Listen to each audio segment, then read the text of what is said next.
So what happened to us was I never will forget this, dude. We got zip tied like cattle or something. So they zip tie you. They don't have handcuffs. They zip tie you. They put us in the bed of the truck because we were too big to fit in the cab because we're two big giant white boys. And it was like a Nissan pup truck. They drove us from the little town of Allende back to Piedras Negras, and we thought they were going to be like, "Hey, don't do that again. Vomit, get out of here." And we were going to have to fight to get the truck back. So they zip tie us. We're handcuffed. We're in the back of this truck. We drive to Piedras, and you can almost see America.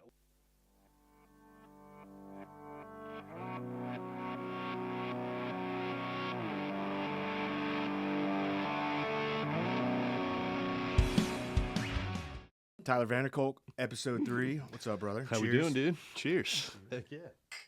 Thank you, sir. Thanks for the invite. On D-Day. On D-Day.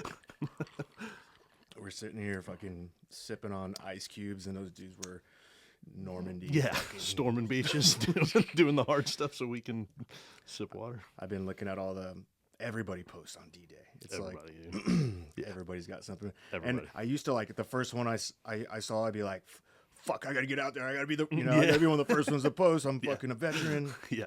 And now I'm like strategic with it. Because if you wait till like about noon, 1, then the good ones start coming in. And you're like, then you can like repost those and have, like, fuck, I should have waited. That looks way cooler than mine. That's I don't do them for Archery Country, and I'll try and repost 1 or 2 and be like, well, that's good enough because I'm terrible with this. So yeah, nice. So for everybody listening that doesn't know who Tyler is, Tyler owns Archery Country. He's an Austin native, right? You were born in Austin? Born and raised. Born and raised. He fucking knows everybody in Austin. He grew up, Westlake? Did you go to Westlake? Nope. I was in Central. I call it Central Austin. Back then it was super north. It was basically like 183 and Mopac, like kind of right in there is where I was born, Steck Avenue. Mm-hmm. So what year did you graduate high school? 98. Class of 98. 98, dude. Damn. Yeah. I was 2002, so yeah. It feels like it was a long time ago. It does. Plus in the 90s, it was a lot different back then. I saw this post 2 days ago. It was the halfway point between the year 2000 and the year 2050. Oh, so wow. they said you want to feel depressed after today, you'll be closer to You're 2050 than you are to 2000. Whoa, yeah, dude. Yeah, that feels weird. Dude, sometimes when I was thinking about the turn of the century, I'm like, sweet, we get to be the ones that, like in the year 2000. But now that I'm here, I'm like comparing myself to like somebody that was at the turn of the century in 1900. Oh, yeah. And you know how like you can't fucking relate to those people you can't at relate all? even and remotely. you look at them like they're like, just archaic, so old that For it's sure. like you feel sorry for them. I'm that way almost now because my dad passed away 4 years ago or whatever, and I've been trying to help my mom get the house. Like, it's been long enough. I'm like, hey, clean out some of this junk. Like, let's move stuff around. Mm-hmm. But we went in my like brother's old room, and there's like stacks of Ozarka water. And I'm like, what are we doing? Like, why do you have this much water? And then I'm looking at them, and they expired in like 04 or something like that. And I'm like, why do we have these? And my mom's like, it was Y2K. She was like, we were all, and I was like, never even thought about so that. for Water 25 expires. years, we had water in my That's brother's. crazy. Yeah, it's wild.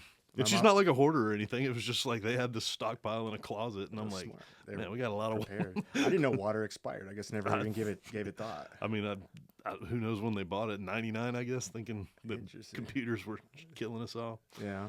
Yeah. Wild, man. My mom used to collect newspapers. Legit, dude. No, That's bad. That's horrible. Yeah. Like, she's not a hoarder, but for some reason she was like, I felt like I had to say that too, because you see these like buried alive shows. Like, I had a buddy that was always like, hey, you want to feel better about yourself? Watch that hoarding show on TLC. Yeah. He's like, it'll make you feel better about your house, whatever state it's in. her garage used to be just stacked with newspapers, like fucking all the way back to like the 70s. Yeah, man. I'd be like, Mom, why do you What are we keep all doing? these fucking newspapers? She goes, someday I'm going to be retired and I'm going to want to read. I'm going to go back Go and catch read up on my current life. events from the 70s. All she would do was work. She worked like 2 jobs. She went to school. Like, we never saw her. She was never home. So yeah, she was like, all this life I'm missing out on, I'm going to go back and read it. Man. And then, So did she ever do that, or? No, she's still working. She's like in her 70s. She's still working. She'll never stop. Never read those newspapers. But one day when she left for work, I was fed up. Like you would have to walk around like 5-foot stacks of newspapers in her garage, and I just had enough. And so one day when she left for work, I went to work and I started throwing away every fucking newspaper. I cleaned her garage spotless. Wow, and I thought she was going to come home and be like, wow, this is amazing. Oh, she was ready to fight. She wanted to murder me. And then I accidentally threw out a shoebox that had like a bunch of really old photos of when I was little. We don't have a lot. You know, this was back in the day. Didn't you? Yeah. No. So you didn't back it up to the old cloud. Yeah, you know, and there was a bunch of like, you know, you remember the wind-up cameras? And if you didn't get them developed, you're fucked. Oh, I got lots of stories on wind-up cameras. So my mom was like notorious for like getting those and never getting them developed. So there's just like tons of them. So I kept those, but like the box I threw away, I didn't even look inside it. She blamed my older brother for that for like 12 years. You just let that ride? She didn't talk to him. Yeah, I was like, dude, I'm not going to take credit for bro. She thought he stole them. And she's so mad at you. That's funny. And yeah, and then finally, I even told her one day, I was like, Mom, I took those. I threw those out when I was getting rid of the newspapers. She's like, no, it was Jeff. She still wouldn't believe it. She's like, I know it was fucking Jeff. It wasn't you. Yeah, that's awesome. Sorry, Jeff. Yeah, man. No, it's we're going through like my dad's old desk and stuff, and we didn't find the deed or whatever it was to the house, but we were going back, and I was asking my mom stuff on the house, and so the house is on Steck Avenue, like it actually fronts Steck Avenue, and my mom was like, "Yeah, we bought this house in '73 or something like that." And she was like, it was so expensive, we didn't know if we could even make this payment. And she was like, it was like $27,000. And I was like, 27 grand? I was like, my truck's worth twice. I'm like, what are you talking about? It was expensive. But what year was that? 73. Jeez. She also said, like, it was so that neighborhood, like I said, Steck Avenue and kind of in between like Burnett Road and Mopac on Steck Avenue. It was the farthest north neighborhood in Austin at the time. Wow. Like Austin wasn't like Mopac and all that stuff was kind of, it wasn't new, but it was kind of new and it was connecting everything. But I remember as a kid, it's funny now looking back on it, but as a kid, so we'd go to church and stuff, and I had some buddies that lived out in like Cedar Park and stuff like that. And I remember like after church being like, hey, Ryan said I could ride with him home if you'd come pick me up after like 5 o'clock tonight or whatever.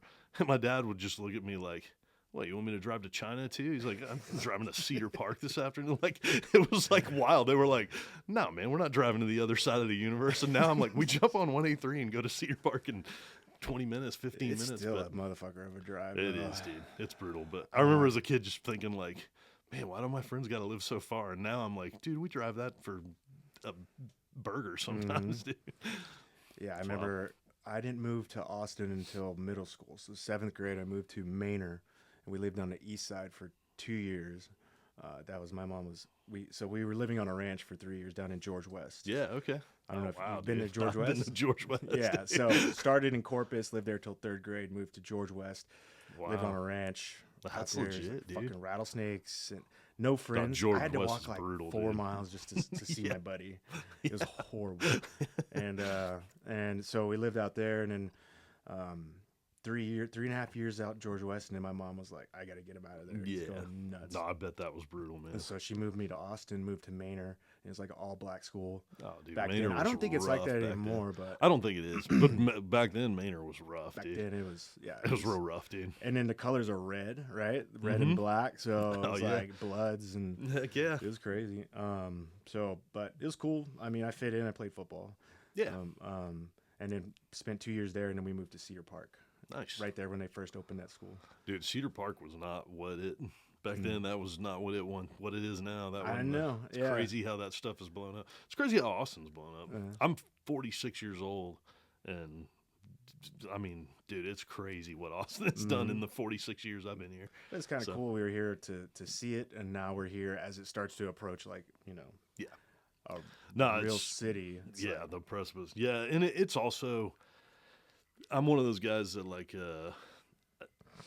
I don't know, man. I welcome the change. Like to me, it's like I know I got so many buddies that are old Austinite guys that are just like, screw this, man. Screw these Californians coming in and all this stuff. And I'm like, what? You just want it to be the old Austin that it once was? Like everything changes. Like why do we fight this and hate it and say all that stuff? I'm like, just embrace it and have fun, man. It's not that big of a deal, but it is cool how much it's changed, man. It really is. So what happened? So you finished high school, 98, you graduated. Well, start there. Oh man, it's so my story's pretty simple, man. I graduated high school. I decided I was a partier. I did all the dumb stuff that you do when you're 18, 19 years old. I decided, I was like, dude, there's no way I'm going to college. I was like, there is not a snowball's chance, man. I'm like, I just did 4 years of this. I was lucky to get through this. And kind of when I turned 18, my dad was kind of like, hey man, I got you here. You're not dead or in jail. So I did my job. So it's a great big world. Like my parents were like, go grab it by the you-know-whats. So anyway,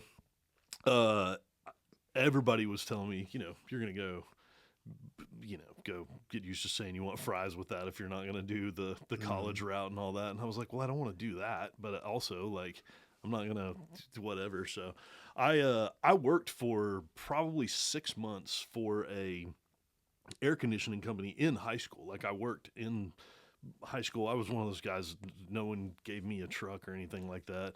My grandpa died my senior year, and I drove a 1982 yellow S10 down from Nebraska. That was a brutal truck, dude. Thanks, Grandpa. Said truck across the seats, like it's real hard to pull tang in that too. Don't feel bad. I had a Pontiac. I don't even know what it was. It was a Pontiac that I started with a butter knife. Yeah, that was no, we all were there, dude. It was brutal, dude. It was not good. But I had this farm truck that whatever I drove down.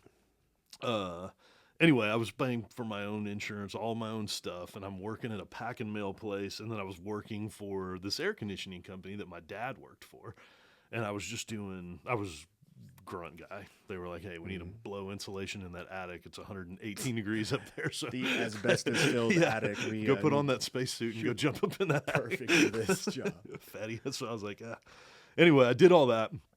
The one thing that I noticed that was cool about it was when I was doing that stuff, the complaints that I would see for the company were always the same. So the air conditioning company would sell like a maintenance contract. And when they'd sell that maintenance contract, part of that was to change out AC filters and like check belts and stuff like that. And when they would do that, well, they never followed through on those maintenance contracts. And the way that worked was they were like, hey, this restaurant over here has a compressor out on a walk-in cooler. That's a $5,000 job, and they're losing $50,000 worth of food in this walk-in cooler if we don't go get this thing up and running quick. So we're not going to send a $50 an hour service guy to go change out $12 worth of AC filters in whatever. So long story short, it was kind of cool. It was kind of ingenious on my part at the time.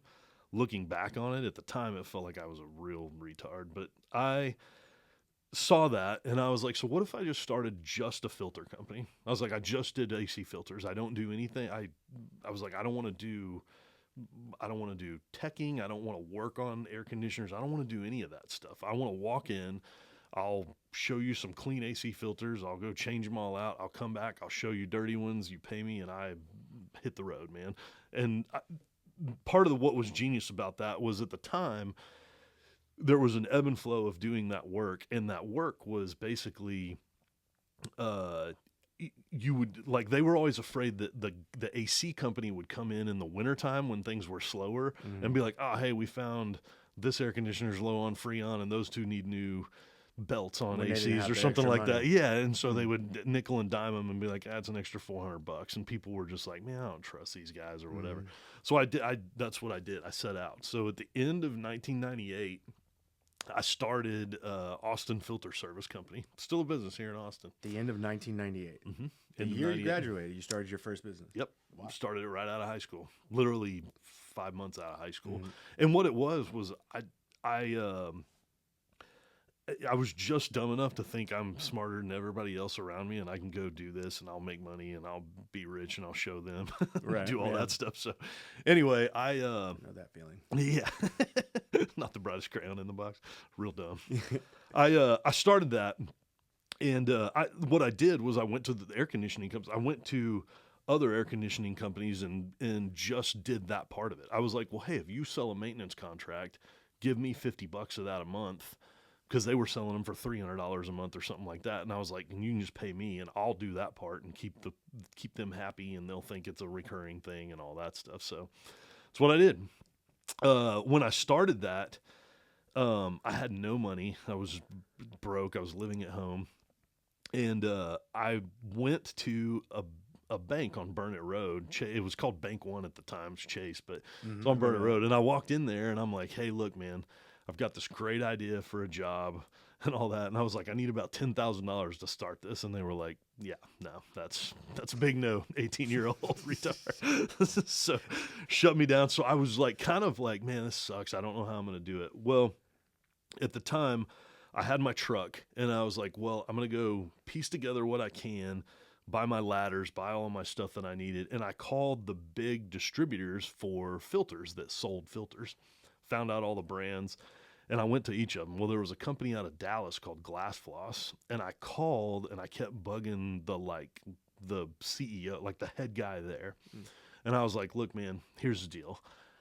I'm 18. I have no credit. I don't have a way to get money. And I was like, but here's what I can tell you. I've got a business plan, and I have businesses that have told me they're going to give me work. And so I'm like, so is there any way to like float me on my very first order if I order like $4,000 or $5,000 worth of stuff? And I never will forget this to this day. The head guy of Glass Floss was like, yeah, I'll do that. I'll take that risk. And No shit. I remember being like, what? Because I already had my speech prepared for, yeah, that's cool, man. Well, I'll find somebody else. It's your loss or whatever.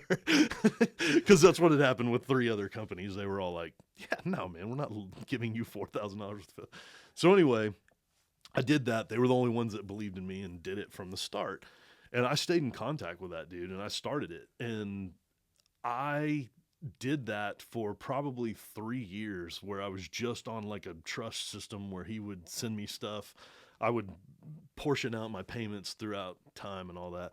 So just about the time everything was starting to get better and I was starting to make real money, like I had finally, like, I had some good accounts, I had some good stuff going, and I was like, all right, well, cool, man. Now we're rocking and rolling. I'm like paying all of my bills, and there's actually $200 left over. That's crazy. So I got there, and I started making a little bit of money, which led into, like end of 2001 when 9/11 happened and all that stuff. And it was like it was just getting shot down out of the air, man. I was flying. I was like, man, this is good.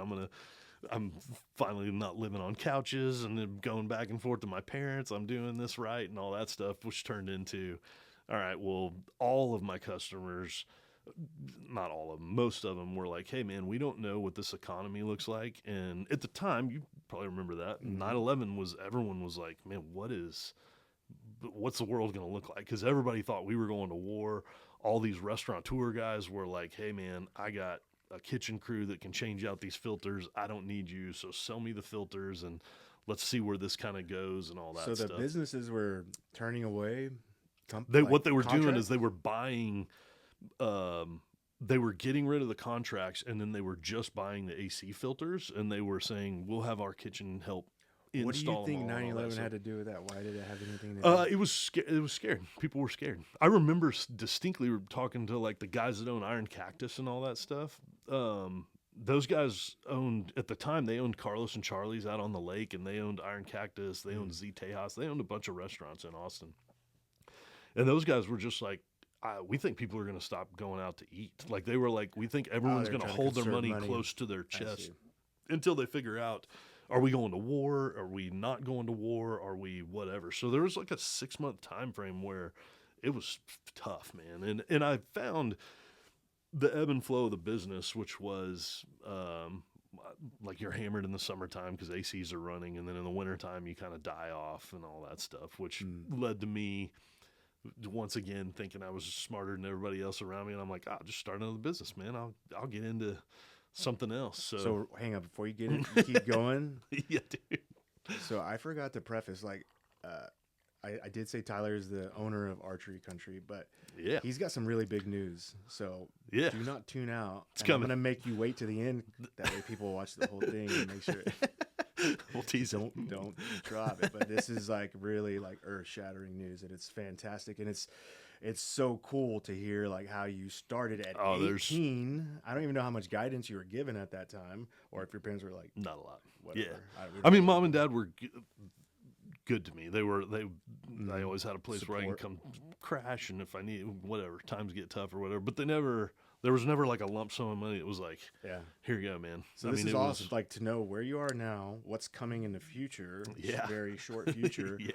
Like this is cool. Keep going. It is cool. Yeah. So, no, all good. So, it's kind of a weird story because my like business career has been wild, and also, you know how you get those like spam texts that say like, "Hey, we were reviewing your resume and we found, you'd be a good fit for this whatever thing." I still get 'em. Like, I still get them too. I got one the other day. And my wife was looking at it, and she's like, "You have a resume?" And I was like, "No, never put together a resume. I always worked Wait, for you've myself." never and made a resume? Ever, Never. never, Holy. never. Do you know what LinkedIn is? Yeah, I do. I've seen it for other people.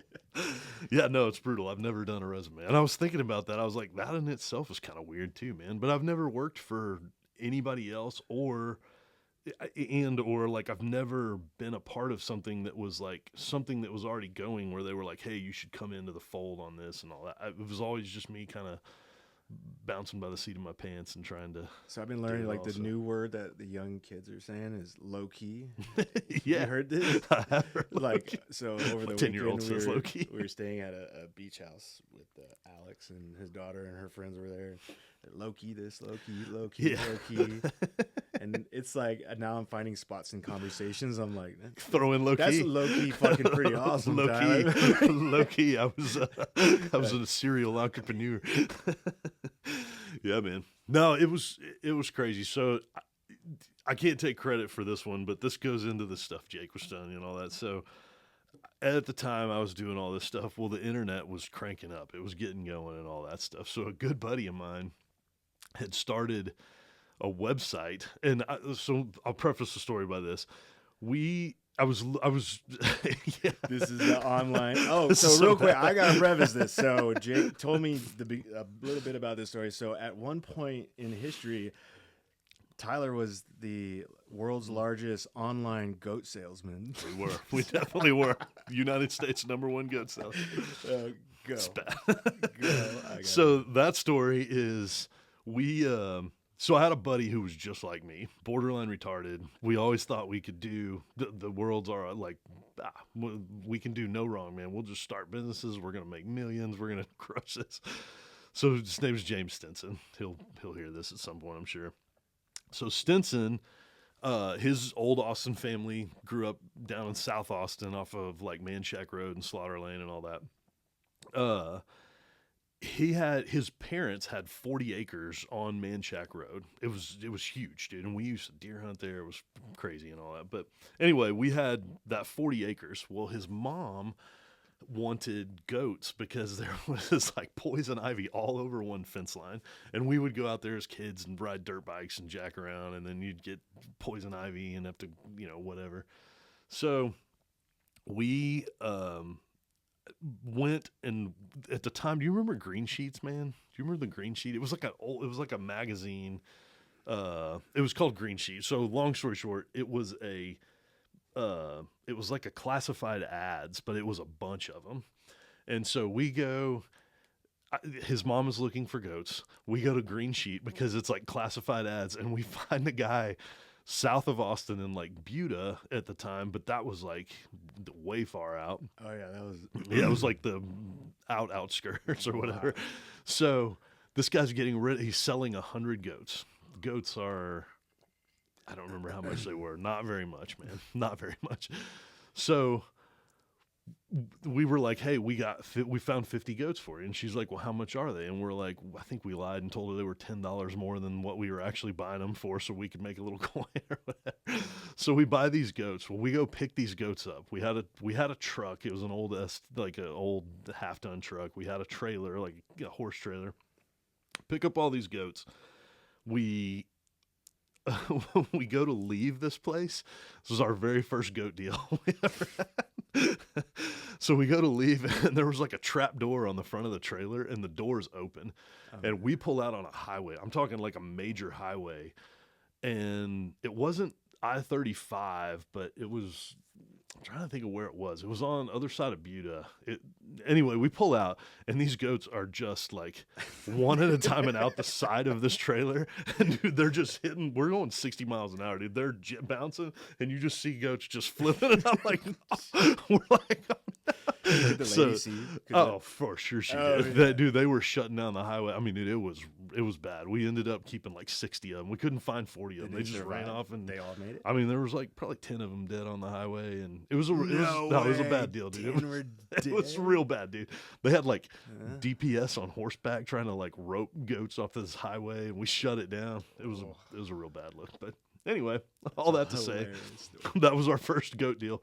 But my point to that is, we got the goats, we sold them, we made a little bit of money on them. They were like $65, and we sold them for like $100 or something like that. What's a goat cost nowadays, Brock? I bet Brock's my grok. We'll look that up. Brock is the grok. How much is a Spanish nanny goat? Is that what it was? Yeah. We sold Spanish goats and boar goats, so all meat goats. What's the difference in goats? Man, there's a big difference in them. There's meat goats. There's dairy goats.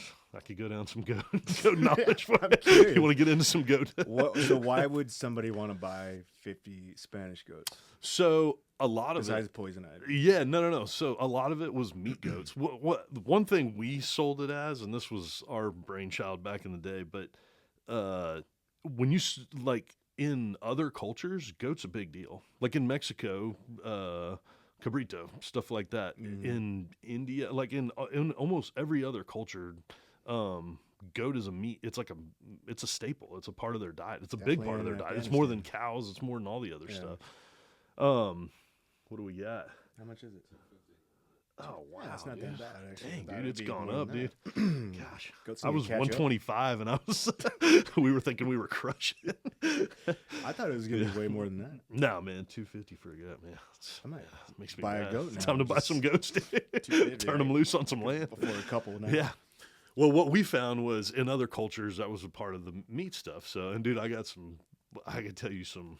I could fill 4 hours of podcast with goat stories, dude. I got some rowdy ones, dude. But anyway, we would sell these goats, and what we ended up doing after we did that, we were like, well, dude, we made money on that. So we started doing that. We started putting ads in the classified ads in the green sheet saying, hey, we got goats for sale. They're $100 a piece. And we had this old guy out there that's selling for $65 a piece. So we were like, if people want 100 of them, we'll go buy him out, and we'll sell these guys 100 goats and make $35 a head, and we're going to be rich. So anyway, did all that. That was the start of the internet stuff.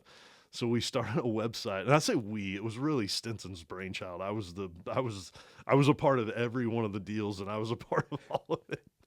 But we would sell goats, and what we did was we started a website called goatdealer.com in like 03 or something like that. Maybe it might have been 02. Think of all the URLs that were available back then.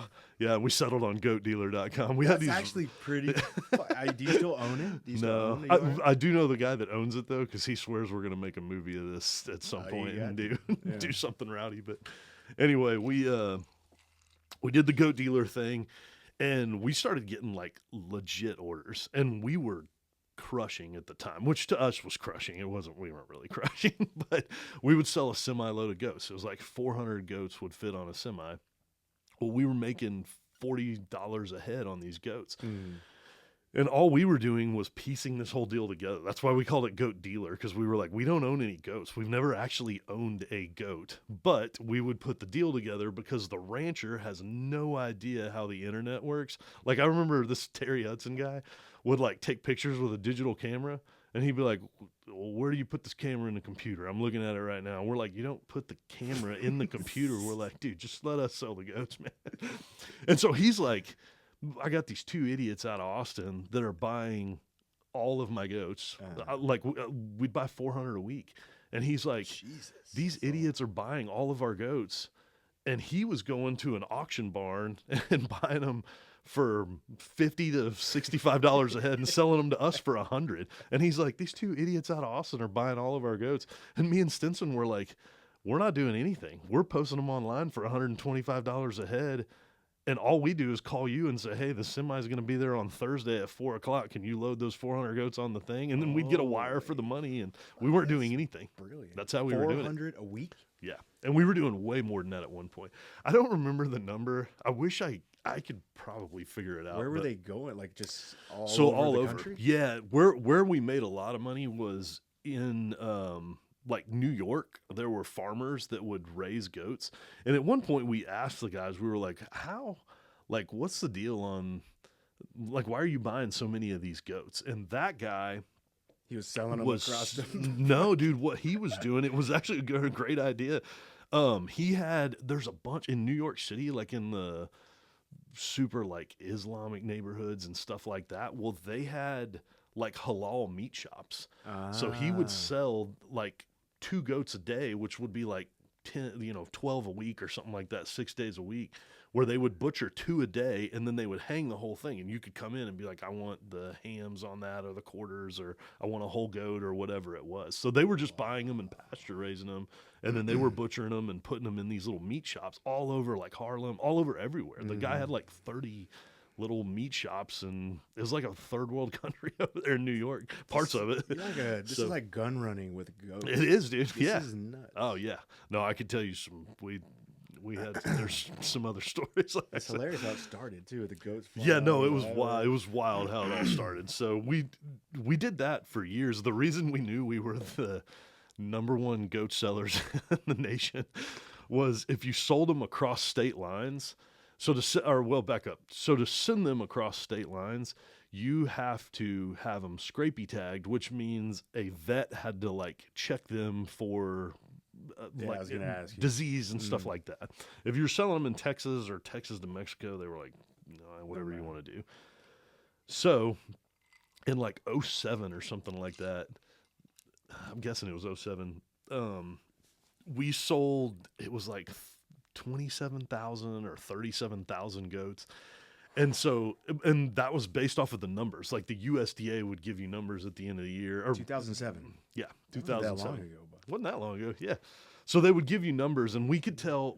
Maybe they wouldn't give us numbers, but we could go in and see, hey, we had 27,000 goats scrapey tagged, because the vet would have to check them out and pull blood and stuff like that, just on a couple of them. And if the herd was healthy, they'd be like, yeah, cool. And then you'd ear tag them with a little metal tag that had an ID so you could tell the ranch they came from, because they were always worried about diseases, something coming in that was, spreading to another state or whatever.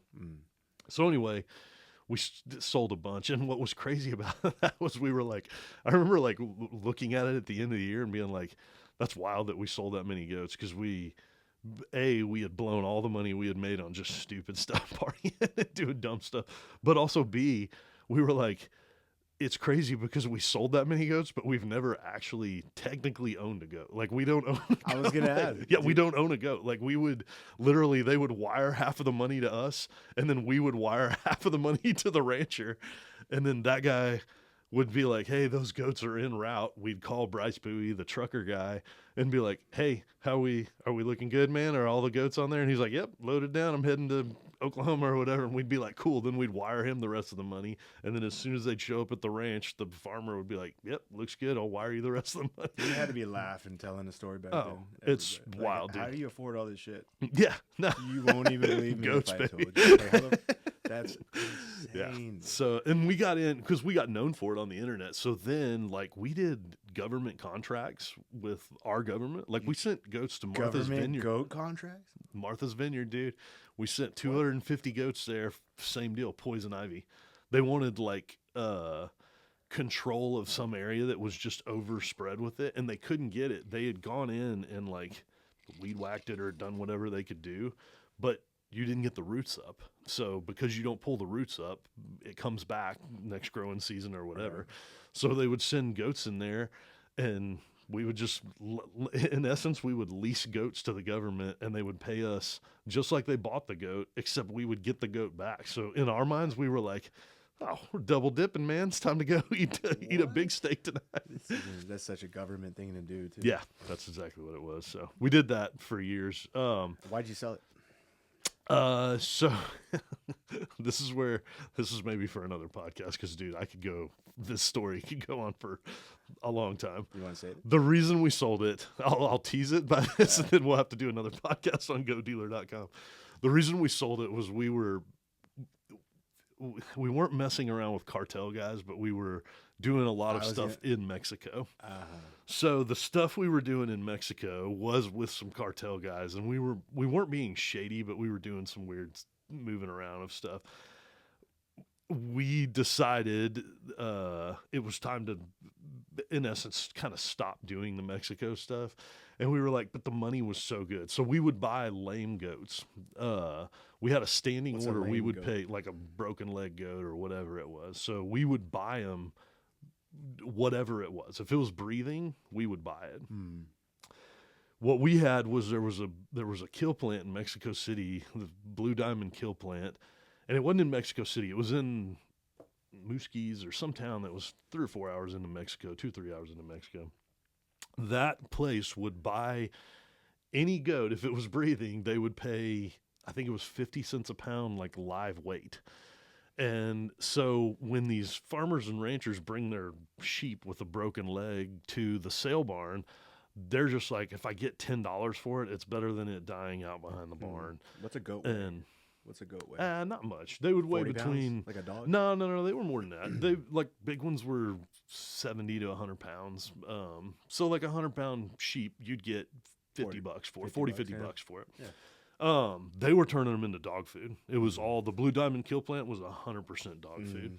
Long story short, we used to carry guns with us because we were paranoid. Well, guns in Mexico is a real bad deal. You don't take them across the border. We wouldn't take them across the border, but we had a clip that had 223 rounds in it, NATO rounds. And so we get stopped at a checkpoint, and the guy's like, hey, where'd you get these, man? How'd you get this? And we're like, forgot that was down in the center console. So we were like, hey, hum that out in that field and we'll vamanos back to America. And he's like, no, man. He's like, no. This is on the Mexican side? This was in Mexico. We were probably an hour into Mexico. It's a little town called Allende. So we're driving down and we got through the border. Yeah. So, and it was a random check too. You know, you go and it's green, and then it turns red and they're like, pull over here real quick. And we have nothing to hide except we did. And so we both would keep cash in our boots. So we pull out the beautifulest little turkey tail fan of $100 bills. It's like a couple grand. And we're like, hey, dude, hum that clip out in that field and we'll vamanos back to America. You'll never see us again. We were like, screw these goats. You can have these goats. Like, we were like, just let us out. And the guy's like, nah, man, this is way bigger than that. So they kept it ended up being bad. We spent 4 days in Piedras Negras at the jail. My wife now is who drove down and picked us up out of this jail. What was that like? Oh, dude, it was not good. Tell me, because I've always wondered. I've heard of friends that have had to go down there. And it was bad. Tell me what it's like from after they arrest you. So what happened to us was, I never will forget this, dude. We got zip tied like cattle or something. So they zip tie you. They don't have handcuffs. They zip tie you. They put us in the bed of the truck because we were too big to fit in the cab because we're two big, giant white boys. And it was like a Nissan pup truck. They drove us from the little town of Allende back to Piedras Negras. And we thought they were going to be like, hey, don't do that again. Vomit, get out of here. And we were going to have to fight to get the truck back. So they zip tie us. We're handcuffed. We're in the back of this truck. We drive to Piedras, and you can almost see America. Like their jail and all of their stuff is right there it's on the border. Like you're at the police station in essence. And so they wheel us in, and we're still handcuffed up and all that. And we're sitting on it was like bench seats out of a truck. Like we're in the police station, but like they had like legit bench seats out of a vehicle, and they're like, y'all sit here. So we sit there for like 2 hours, and we're like, what are we going to do? And so this dude comes out, and I'm talking perfect English. He was like, hey guys, sorry. Just like this. He's like, hey, sorry, man. He was like, the judge, he's not here right now. He's like, I'm going to have to put y'all in a cell till in the morning. The judge will be here in the morning, and he'll get you out. He's not going to be here till 7 or 8 tomorrow morning. And he's like, so y'all are going in a cell tonight. And we were like, dude, just let us go, dude. And he's like, yeah, no, man, we've done all this stuff. So was that guy Mexican or was he was Mexican? Okay. Yeah. Spoke perfect English, so though, he dude. probably Yeah, he was lived in Americanized America. or something. Like he was something. So they took all of our stuff, because I'd always been told Mexico was you could bribe anybody and all that stuff. We had already tried the $2,000.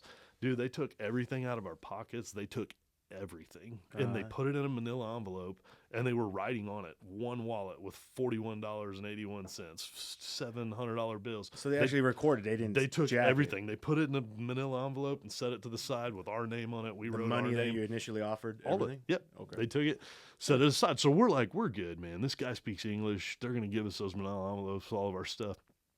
That was on a Wednesday afternoon or something like that. So they put us in this cell, and it's probably a little half the size of this room. It's not very big, and it's two like kind of benches that come out, dirt floor. There's like ants in there.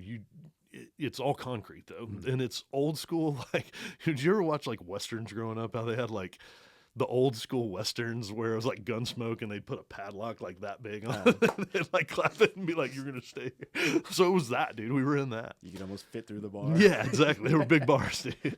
So we're in this jail cell, and so some hours pass. You don't have anything. They take everything from you. They take socks. They take your belt and shoes. They take everything, dude. You're in underwear, pants, and a t-shirt. That's it.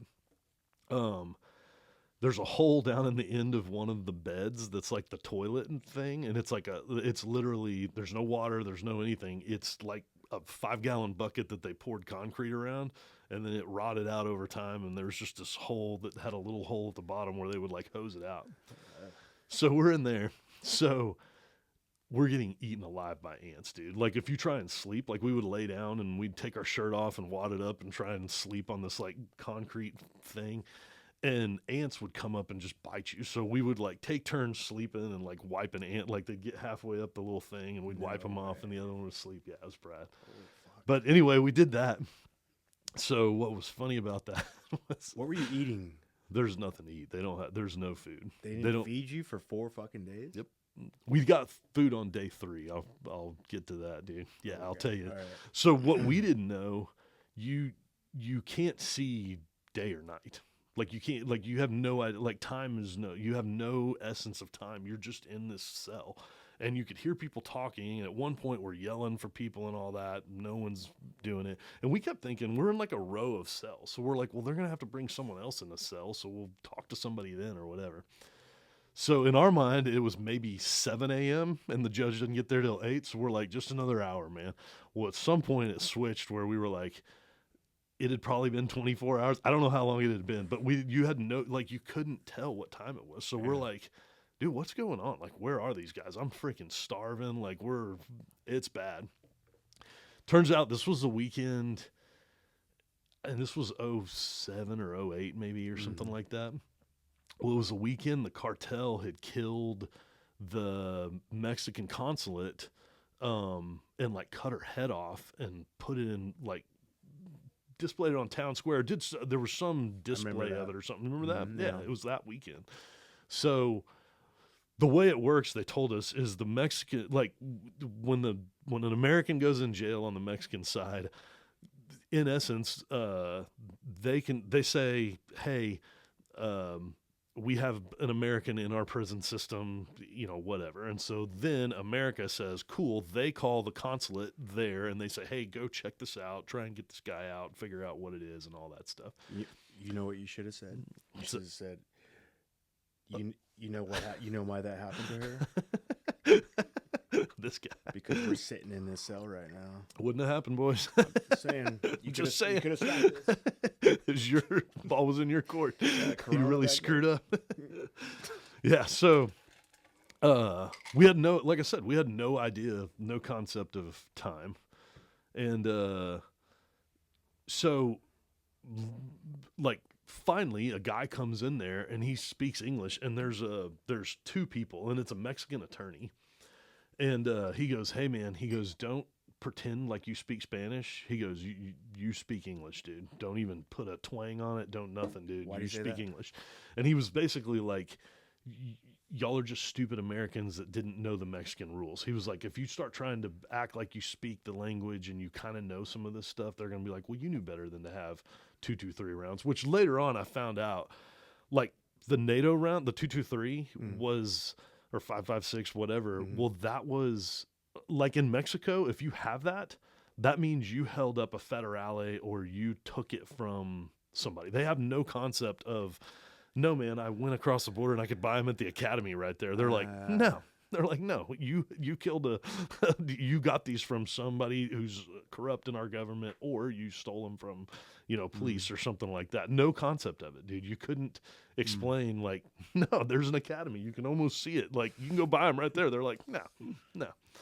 So anyway, they walk in and they're like, he's like, hey, I got a Mexican attorney for you guys. And he was like, it's going to cost you money to get out of here. And he's like, you got one phone call. So he's like, who are you going to call? So we called Terry Hudson, the guy that we were buying all the goats from, because he was this loaded guy. And so what's funny is we used to call him from Mexico and be like, hey, man, we got mixed up with the federales or whatever. And it was like joking. And we'd be like, no, just kidding, man. We delivered all these goats. We're coming back. I'll have your money on Tuesday or whatever. So this time we're like, hey, dude, we're like, hey, this is SOS. This is real deal. And he's like, I know. He's like, your parents are calling, your girlfriends are calling, your wife's calling. Like, he's like, where are y'all? And we were like, dude, what day? Like, whatever. And he's like, dude, it's Thursday. And we were like, or Saturday or something like that. And he was like, y'all have been gone for 4 days, dude. Where are you? And we were like, dude, that's crazy.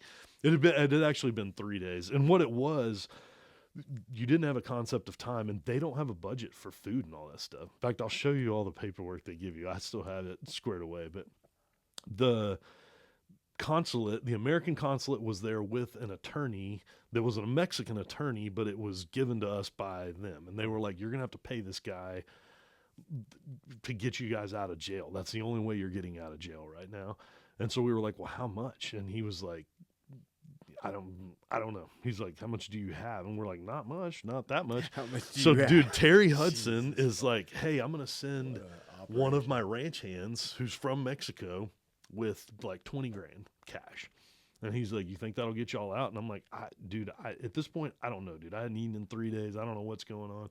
And so the attorney guy that was the abogado, the freaking Mexican lawyer, had a translator who was talking to us. And he was like, what do y'all want, dude? I'll go get y'all Burger King right now. Dude got us Burger King. It's the best meal I've ever had in my life. Did it taste the same as American It Burger did taste King? exactly the same as American Burger King. Oh, that's good to know. So we go eat our Burger King, and he's like, hey, I'll have y'all out of here. And he comes back in probably 4 or 5 hours later. It felt like an eternity, but anyway, he comes back in and he goes, hey, it's going to cost $8,000 to get y'all out. And he goes, I got $7,000. He's like, basically it's $3,500 a person to get y'all out. And then I need another $1,000 to tip him to move your paperwork to the top of the pile so you can get out soon. And we're like, hey, dude, pay that guy $2,000, bribe him. And the guy was like, there's no bribes in Mexico, man. This is all, there's no bribes in Mexico. He's like, just tips. He's like, you're tipping him to move your paperwork to the top. That's the name of this podcast. Yeah. So I'm like, cool, we'll tip well. So anyway, our paperwork gets moved to the top. They let us out. And when they let us out, they literally zip tied our hands behind our back. They go in there, they open up that vanilla envelope, and they're like, "Hey, so you had $700 bills," and they count them all out, and you're like, "Yeah, that's all mine." And they literally like put them in your hand, like behind your back. So we're holding our manila envelopes, and we're like, "Where's our truck and the goats and all the stuff?"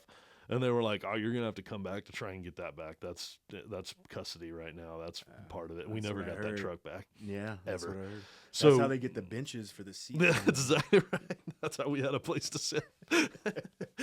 Yeah. So we did that. We got out. We walked across to like a Golden Chicken, got like a 20-piece like chicken tender thing, crushed that for 3.5 hours till, at the time, Stinson was married, so it was his wife and my girlfriend, who's my wife now, drove from Austin the 3.5 hours to Eagle Pass to pick us up, and we looked like two homeless dudes just hanging out in front. And we had everything from the truck, so they had like emptied the center console, so we had like a box with all this paperwork and goat tags and dog collars and all this dumb stuff. So anyway, we got out. They took us back, and that was the end of GoatDealer.com. We were both like, "Dude, I'm out on the goat stuff." That was And it. we did a couple other like deals, but we were done with Mexico, and that kind of was the end of it. And to be fair, at the time, sale barns were catching on to what we were doing, and so now, like, if you want to buy some goats, you can call the San Angelo sale barn and say, "Hey, I'm looking for 50 bred Spanish nanny goats, and I want them to be 4 years older and younger, and I want them to be pregnant, and I'm not willing to pay more than $180 for them," or something like that. You can say that. They'll put a buyer there for you. They'll buy them at whatever market rate is And that so, week. who are they, and how do they have authority? Over So the sale barns, the people that the sale barns. yeah, That's the what- sale okay. barns Like an caught on to what auction. we were doing. Yeah, the auctions, yeah, Okay. cattle All right. auctions and stuff like that. So they caught on to what we were doing, and we knew it wasn't gonna be long lived, but we pioneered Goat Dealer. Dude, it's fucking incredible. How many years was it total? We did it probably 5 years, 5 02 years. to 07, 08, something like that, 5-6 years. And what we did, that was kind of smart, it's how I bought my house here in Austin. I never had a lot of money, but we would lease land just for running cattle and hunting and stuff like that. And if we had a good run and we had a couple $1,000s, we'd go to the sale barn and buy like a pregnant mama cow and then let that cow have a calf, which would turn into money hitting the ground, and then we would sell the cow and calf. We'd breed them back to a bull, and we'd sell them as a 3-in-1, what they call a 3-in-1, for twice what we bought them for. So in our way, we were doing money. So when I bought my house, I was dating my girlfriend at the time, and we were just about to get married and doing all this stuff. And she was like, "Well, the guy we're buying the house from wants like $30,000 down." And she's like, "How are we going to come up with that? We don't have that. We had like $4,000 in the bank or whatever." And I was like, "Yeah, but I got all the cattle." So I literally sold all of my cattle for like $40,000, used that money as a down payment on my house in Austin. And that was just money that just kind of appeared that we never did anything for it. We just, if we had a good goat deal, we'd go buy another cow and stick it out on some land. What a crazy story. Yeah, man, it's That's pretty wild. insane. I did some. Do you ever get the itch to like go back and sell some goats? I've wanted to do that stuff. I've also wanted to like have my kids around cattle and goats and stuff. And then I'm also like, that was such a wild time in my life. And you said dude. somebody bought the URL, Goat Dealer? No, it disappeared with time. But what happened was when it went away, we were done with all of that stuff. Like we were done doing all that stuff. I had the land. I was just using it for hunting. And at the time, that leads me to the next part of this story, which was I still had the filter company. Like I was still doing that 4 days a week. I was jamming that out, and then we were doing goat deals on the side. And if we had to drive to San Angelo, we'd do it, or San Antonio or whatever, and all that stuff. Well, it got to a point where we were doing that, and I was finally, like, after the Mexican jail thing, we were like, dude, I'm out on this stuff. Sale barns were doing it. We were like fighting them. We were like, why are we even doing it? Like, let's move on, whatever. So at the time, the Steiner family here in Austin, big ballin' family here in Austin, Texas, the Steiners had bought Archery Country. Well, I knew those guys from high school and all that stuff. And so this whole time in the wintertime, when things got slow, I would I would basically go help guide hunts because I was super into hunting, and I didn't do it growing up. My dad was a Vietnam vet guy who just had no whitetail? flair. Yeah, Wild just hog? whitetail and pigs and stuff Yeah. like that.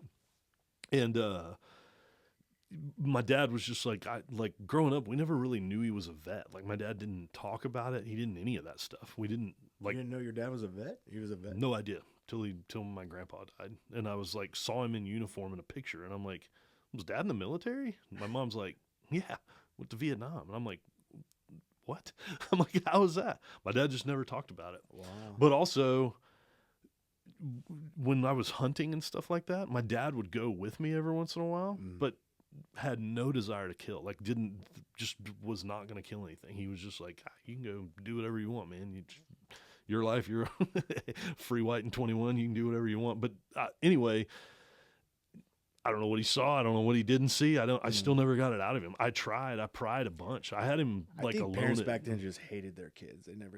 That's true. That could have been the case too.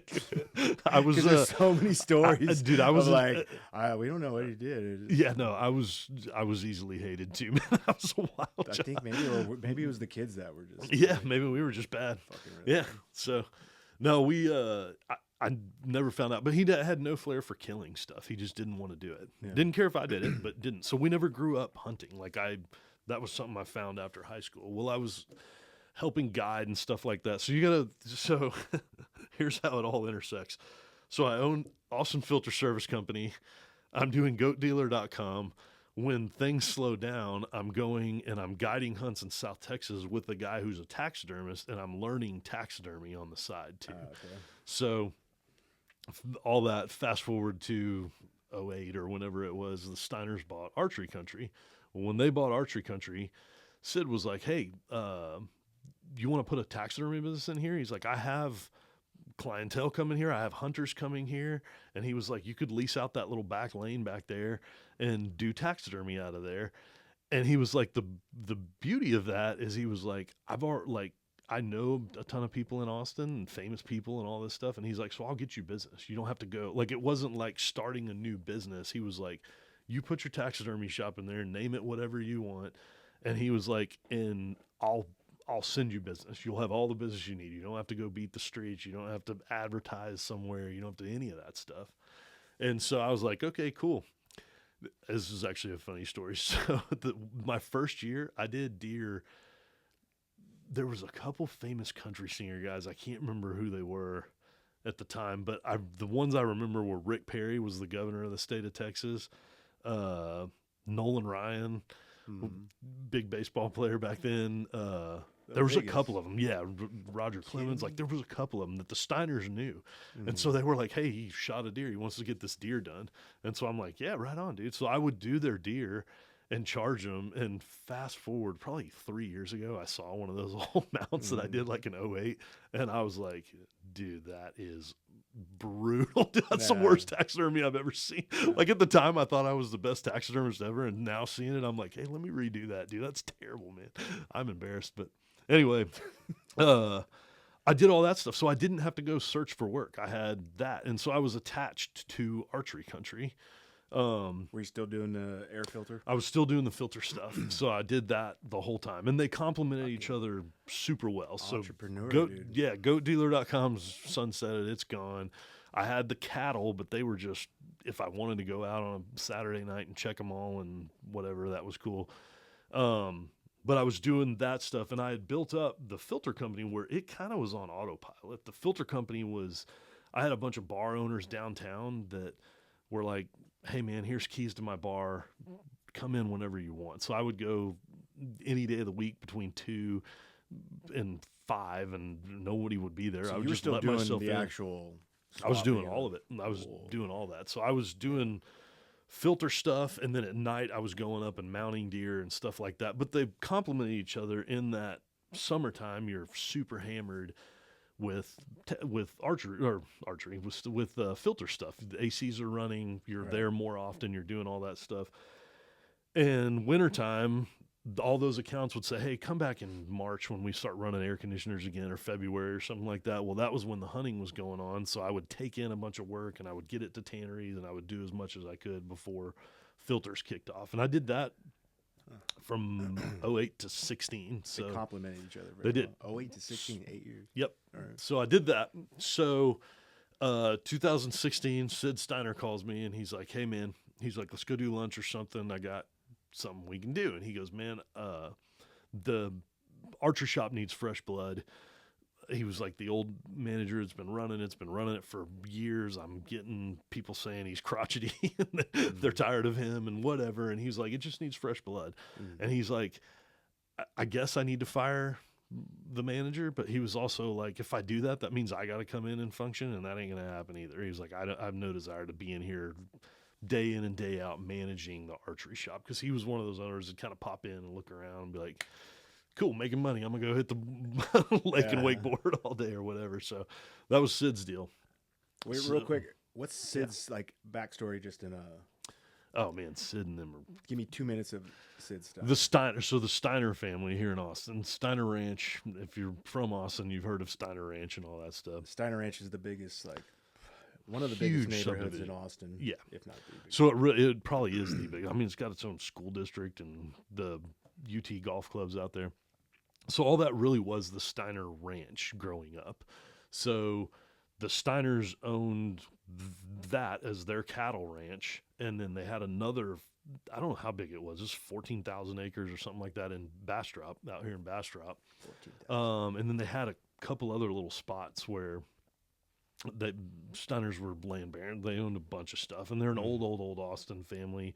They started Capital Saddlery, which was the biggest saddle maker in the world. At one point, it was selling back in the late 1800s, like saddles in like Sears and Roebuck catalogs and stuff like that. Like they were a powerhouse family out of Austin. I knew Sid and Shane, who flies the helicopters and runs with. I mean, he's done all kinds of stuff with Alex. Alex. They're homeboys. Anyway, the youngest one, the youngest one is what's his name? Rocker. Or what is it? Rocker. Brocker? Is he the Bronco rider? Yeah, Rocker's the Bronco rider. Yeah, Rock's. Dude, I follow him. That kid is wild. I worked out with him man. today, dude. He's a animal, dude. Yeah. But the Steiners are all there. That's their background. So their grandpa owned rodeo companies. Their great grandpa, their grandpa, Rocker's grandpa, Sid's dad, in 72 or something like that, was the world's best bull rider. Yeah, he was a bull rider, so he was a bull rider. Yeah. And then in 03, I found out the other day, I thought it was earlier than that, Sid won the world in Vegas for steer wrestling, where you jump off the horse and wrestle steers. And then the tradition continues. Old Rocker's riding bucking horses. I'm living vicariously through Rocker. Right now. Dude. He doesn't know it. He doesn't even know who I am, but I'm like, I'll tell him that. I have long hair and like those new cool sunglasses. I worked out with him today and had a breakfast taco with him this morning. So it's like 19 years old. It's crazy, too, because when he was a little kid, dude, they would yell at him at the archery shop, and if they really got mad at him, because he would just do crazy stuff. You remember those like twizzle sticks where you'd stand on it and move back and forth?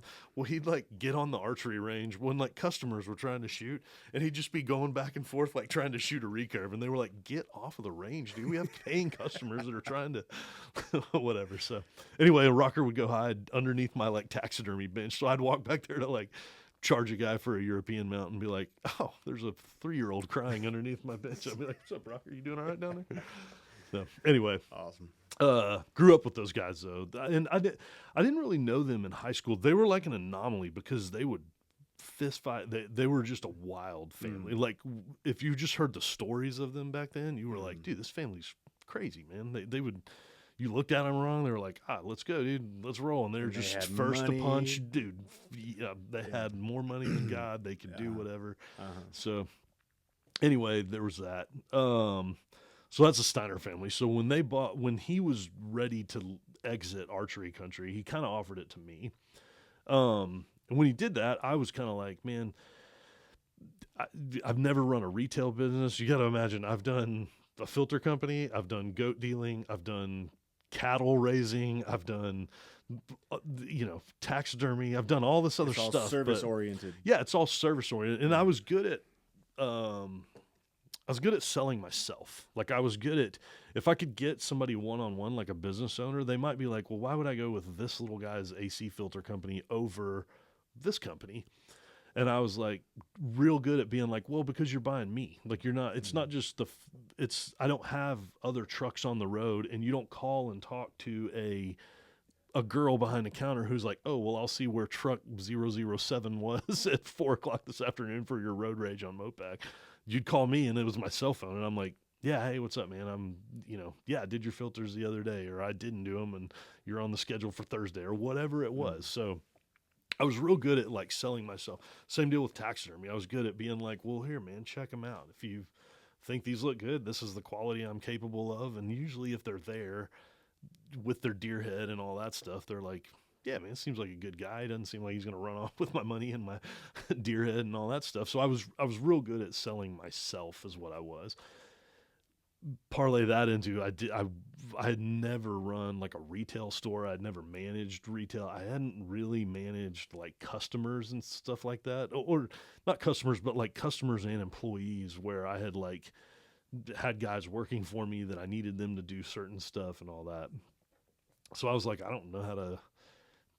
I was like, it's one more challenge. And I kind of was like, at the time, it was when Austin, I don't know if you remember 2016, 17 around there, but Austin was getting big. Like that was, it was right before like COVID and all that stuff where it really, really blew. But man, at that time I had gone, you got to remember, I started that in 98.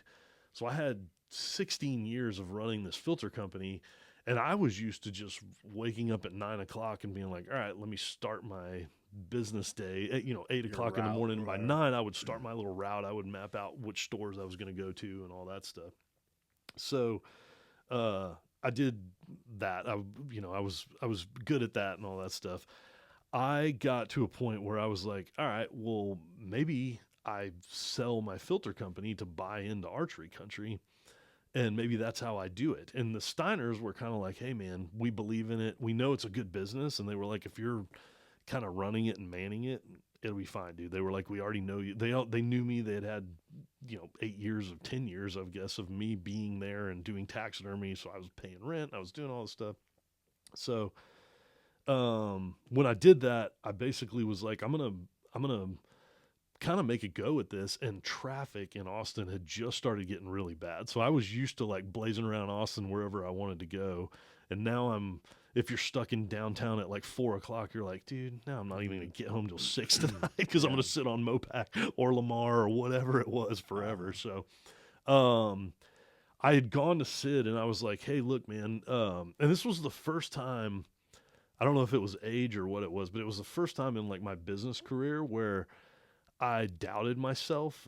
And the reason I say that is I had always been like the guy who was like, it doesn't matter what it is, dude. I'll tackle it. I'll crush it. I'm going to make millions. I'm a stud. I know what I'm doing, which turned into me being like, man, this is a big, like at the time for me, it was a big deal. I was making $1 million a year, not making, but it was selling $1 million worth of stuff a year. Yeah, it was. And I didn't know, I hadn't managed inventory other than buying AC filters, which I could, if I ordered a little too many, I'd get rid of them next month and order a little less next month. Like I had never really, really managed a store, which there's a lot to that. Yeah. So, I called Sid and I was like, hey man, so how bad would it be if I took on partners? I was like, like I said, it was the first time I had doubted myself. I could have bought that even without having all the money. Sid was like, give me what you can and we'll set up a payment plan on the rest of it. We can figure this out. Like we can figure out how to make this work. I was like, man, I don't know. I'm afraid of a rainy day. Like what if how old were you? Payrolls comes? Late 30s? Yeah. Yep. Yeah. Late 30s. Yeah. And I was just like, man, I don't know, man. I'm kind of afraid to tackle it. Cause I'm like, what if payroll rolls around? I don't have the money. I don't have a way to come up with the money and all that stuff. So at the time, he still is. My best friend was a dude named Brendan Hansen, who was an Olympic swimmer, swam at UT. I think he's got 7 medals from 3 Olympics, like 04, 08, and 12. He got silvers and golds in all those Olympics. He was a stud swimmer.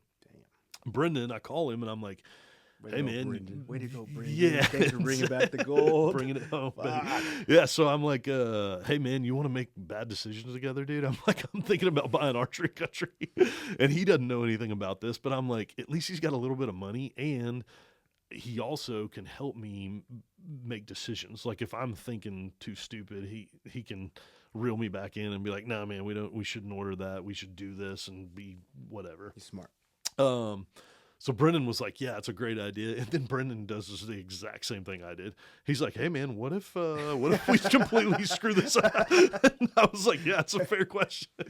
So anyway, we had both decided that we wanted to do it together and that we wanted to bring in a third partner, which was a guy named Alan McGraw, who at the time, Alan McGraw was a real estate attorney up in Round Rock, but he was also the mayor of Round Rock, and he was a super accomplished big game hunter, super accomplished. He's done almost everything you can do with a bow and arrow. I mean, he did a polar bear last year. He's done any and everything you can do in that world. Bow and arrow, polar bear? Dude. Yep. I'll show you the video. How close? I think he was like 30 yards. It's a wild video too, dude. I'll show it to you. But yeah, he had done everything, and Alan he'd be another good guest for you, but some wild stories of stuff. Like I remember he had the most memorable one for me was he was going to go hunt, like he needed one sheep or goat or something. I think it was a sheep, like a Uriel sheep. And the only mountain range they were found in was in Afghanistan. And we're at war. And he's like, but I need the sheep. And so, dude, he gets like a PAC visa. It's like a Pakistan visa. So he can come into Pakistan and then come into Afghanistan and stay in those mountains in between. So he does it with like a Russian. Yeah. He does it with like a Russian outfitter that's wild enough to take him on it. And he brings his wife, dude. He has a whole thing from our government saying, if you're stupid enough to go over and do this, we're relinquishing all. Like America's not coming to find you if you're in a beheading video or something like that. They're like, yeah, that's on you, man. We're telling you, do not go do this. Yeah. And Alan's like, nah, it's great, dude. We'll be fine, man. Brings his wife, dude. When I was out there on the East Coast or east side of Afghanistan, I was deployed out in Paktia area. It's like on the border there. Yeah. I remember looking at all those mountain ranges going, how much stuff out here is undiscovered because of all the war that's been going on here? For sure. For so long. Yeah. Like, this is like, you're not allowed to go. You can't just send out excavation teams to go, or archaeological dig teams to find out what's out there. Like, there's got to be so much untapped shit out there. There has to be. That we don't fucking know about. Like, yeah. And that, I don't know, to this day, it still bugs me. And it's like, well, I've been there. I could probably set up a security team to send a team out there. Like, go start digging, man. I bet you'd find stuff that we didn't even know existed. Yeah, man. I know. Like, they're still finding shit all the time. He said it was that way. I mean, he was like, it is wildly untapped. And then not only that, you were with like a group of like shepherd-looking dudes, and you had to dress like them and all that. Like his wife had to dress like them, and they were just like, dude, if we see other people, we're gonna be like, nah, that's Al-Qaeda or whatever whatever they're running into. Militants up in these mountains, and you just pretend like you're shepherds walking around doing that. But he has a bow and arrow underneath his freaking burqa or whatever it is, and he's at the ready, man, to shoot this sheep. So anyway, Alan does stuff like that. So back to the story. Alan, mayor of Round Rock, and mayor of Round Rock. Yeah, he is the actual mayor. Was the actual mayor of Round Rock when we bought the archery shop. So I call Sid, and I'm like, hey, look, man, this is who I want to do. This is how I want to do it. Are you cool with that? Because he had offered to kind of loan me the money for it. And I was basically like, I don't want him to be like, yeah, that money was for you. That's not for these yahoos. Like, we're not like, whatever. And so I call Sid and I tell him that, and he's like, yeah, totally fine. He's like, I don't care. He's like, I had partners when I first bought it. He was like, it is weird because you're embarking on a journey of something unknown, and you don't know the potential of it. You don't know any of that stuff. You're buying a business. You're buying an already operating business, and you're hoping you can make it better than the previous guy and sell more and do more and all that stuff. So Sid gave me his blessing. So I call Alan, And Alan's in a city council meeting, and he flies out at 4 a.m. Alan tells this story better than me, but he's flying out at 4 a.m. for some hunt in one of the stands, Tajikistan or something. And so I text him, and I'm like, hey, man, call me tonight. And he's like, I'm in a city council meeting. I'll call you later. And I'm like, okay, cool. Call me. So I don't hear from him. It's like 9 o'clock. And I'm like, well, surely the city council meeting's over. So I'm texting him. I'm like, hey, don't forget to call me, dude. I'm like, we need to talk tonight. And he sends me this long text, and he's like, hey, dude, I just finished up this meeting. I'm trying to pack. He's like, I get back in a week and a half. I'll call you then, dude. I'm super busy and all that. And so I'm doing Alan's taxidermy on a lot of his stuff. And so I text him back, and I'm like, yeah, it doesn't work. You need to call me tonight.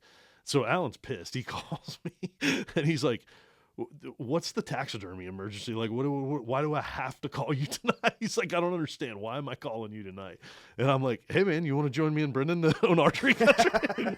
We're thinking about buying it. It's this much money. And he's like, what? He's like, you're calling me to ask, and this can't wait? And I'm like, no, because Sid needs to know. And if he doesn't know before 10 days, he's going to throw this out on the open market and find somebody that wants to buy it, because this other guy's about to bounce, and we're, whatever. And so I'm like, you in or not, dude? I need to know, like, now. And by the way, your money is going to fund all this. Me and Brendan will work this off. So that was the way that all went down. And so Alan came in. We were third partners on it. I didn't actually bring money to the table. I was like, let me sweat equity it. I was like, I will be the boots on the ground guy. I'll be the guy there to like manage the team and do all that stuff, because Sid said it needed fresh blood. Yeah. And I was like, I can be a manager. I can figure all that stuff out. I'm there anyway with the taxidermy business. And I was like, and I'm going to sell my filter company to come into this, and then I'll give you some of that money or whatever. And so Alan's like, yeah, right on, dude. Let's do it. It wasn't that big of a, I mean, it was a lot of money. It was a lot of money, but at the time it wasn't that much for Alan and whatever. So, me and Brendan and Alan buy the archery shop in October of 2016. And like I said, we're all third partners, and we're all just trying to figure this out. And there's some tough times, dude. Like, I was running it, but I had over-ordered on inventory one year and had to crawl back to Alan and be like, hey, man, you want to throw $50,000-$75,000 in the bank account to cover this Amex note for whatever. We had done all that stuff, and then COVID hits, and that was another super bad deal for us, because it ended up being a really good deal for us. But at the time it wasn't, because you didn't know how to manage it. So the city had come in and said, I distinctly remember we had a guy come check us twice, and he was in one of those like city code inspection trucks. And he's like, hey, shut this down. He's like, you're not a business that needs to be open. Shut it down, and you can reopen when everything comes back. And I'm like, I can't do that. I'm like, whatever. And then I start getting rowdy with them, because I'm like, if Academy doesn't have to close because they're a hunting related business and that's a way to procure food, I'm like, so am I. I'm a business that is a way to procure food. And this guy at the city is like, yeah, nice try, fatty. He's like, shut your junk down, like lock the door. So closed Academy got to stay. Academy got to stay open. And we didn't. And I was fighting, like I was whatever. I was doing dumb stuff. Like I was posting videos of like my kids sitting on the corner with no like little signs that say where they were non-essential and stuff. I was like, screw these guys, man, because the city was coming after us. And I didn't know I was going to do it, because the Steiners still own the dirt that we're on even to this day. Really? Well, my mortgage, $15,000, whatever it is a month. I was like, how am I supposed to make that note if I'm not open? I'm like, I don't have a way to make money. And they were like, yeah, figure that out. The whole world's trying to figure this stuff out right now. And the Steiners were like, I don't know, you're occupying my building and whatever. And so just real quick, $15,000 a month. Rent is a lot of fucking money. Get you some of that. When you're coming from like starting from square one, I've had rents. I've had multiple businesses that I've, whatever. But $15,000 is a lot of fucking money. It's a big parking lot. There's 2 buildings on it. My taxidermy business, it is a lot of stress. And their rationale was it was actually cheaper than a lot of the other places we had looked, because we had looked. Alan had done a bunch of looking. He was in real estate, so he was like, I'll find us something cheaper. Well, we could never find something that fit the bill that was like highway frontage and all that. You could find And that's warehouse what you guys space want. off the. You want highway frontage. Exactly. You want something where people can see it and it's central to kind of everything. And what we found out, we did some studies because Alan was pretty dead set on moving it to Round Rock. Not dead set's the wrong word. He was pretty keen on us moving it to Round Rock because Did he live up that way? he lived in Round Rock. Well, He was exactly the mayor why of Round he was Rock. Keen on But also he was like, I can get rent so much cheap. He was like, I can get us in some place where it's going to cost half of what we're doing now. And I was like, yeah, but then we're in Round Rock. So all your guys that live off of B Caves Road are like, I'm not driving through China to get to Archery Country. They're like, and it made sense. So I was like, well, let's keep it central. And I say Alan was a bigger part of that than me, but we were like, well, let's keep it central because people will come from the outside in and then go back, but they won't go through it. So like if we moved it down south, we were like, well, let's not move it down off of Ben White and I-35 because all of our customers in Round Rock are going to be like, that's an hour and a half at traffic time. I'm not. I'd rather go to Waco. You like need 2 locations. Yeah. And so south. we were like, we have to keep it central, which that's a central location and works and fits and all that. And like I said, people would come to the middle and go back out, but they wouldn't go through. So right, exactly. Anyway, we did that, kept it there. And it's funny because I had this conversation with a guy the other day that was kind of making fun. There were some kids in there that had just graduated high school. And he was like, so where y'all going to college? And one of them had like a lacrosse scholarship somewhere and the other one, all this stuff. And he's like, yeah, right on, man. He's like, it'll be the best years of your life or whatever. And he's getting reminiscent and all that stuff. And he's like, where'd you go to school, man? And I was like, I didn't go to school, man. I was not, I just didn't go. I jumped right into the workforce. And he's like, I bet you struggled, dude. And I was like, yeah, absolutely, dude. I was like, I did it. But I was like, but I'm better for it, man. I own some stuff. I'm doing all right. And you could tell he was like, well, here, kids, you could struggle or you could go to college and do this stuff. And I was like, let me tell you, dude. I was like, here's one thing I'll say. And he was like a business, like he did business stuff at like ACC or something like that. And I was like, ACC, hey, Austin Community College. So I'm like, riddle me the part of college where they teach you how to like survive a worldwide pandemic. Like, how do you furlough customers and pay your rent when the world shuts down? And he's like, well, that was a once in a lifetime thing. And I'm like, well, college doesn't prepare you for most of the stuff that you're going to deal with when you're in a real world scenario. I was like, it might make me count better or maybe figure out inventory a little better, but you're at the total whim of everything that's going on around you. And by that, I mean, like, you could have the best spot hog archery site in the world and be like, dude, order 80 of those because we're going to sell the crap out of those. And 2 weeks later, they come up with a Gen 2 that's way better because they fixed something, and now you're stuck with 50 old ones that you have no way to get rid of, and there's new stuff. Nobody teaches you that stuff. You're just ordering as best as you can because you're seeing how long it takes to get it in and all of that stuff. So save that. Yeah, I basically was like, awesome there is no formula. Like, I don't care what anybody says, and it's how I equate it to. If you ever go to like Walmart. I saw this one time. I was like at a Walmart super late at night and I was getting something for my kids. There's like Pedialyte or something like that. And I'm like walking past something and I'm like, why do they have blue jeans on sale for $1.50? I'm like, that little rack's legit said $1.50 for blue jeans. And so I asked the guy, checker out guy, which was a mistake at 2 a.m. at Walmart. He's like, man, I don't know. You want some jeans for $1.50? And I'm like, nah, I'm out, dude. Sell me this Pedialyte. I got a kid throwing up at home. Whatever. So what I found out was later on was Walmart, the way they manage inventory is if it doesn't sell, it's just taking space up. So you have to off it regardless of how much you lose. Get rid of it and replace it with something that sells.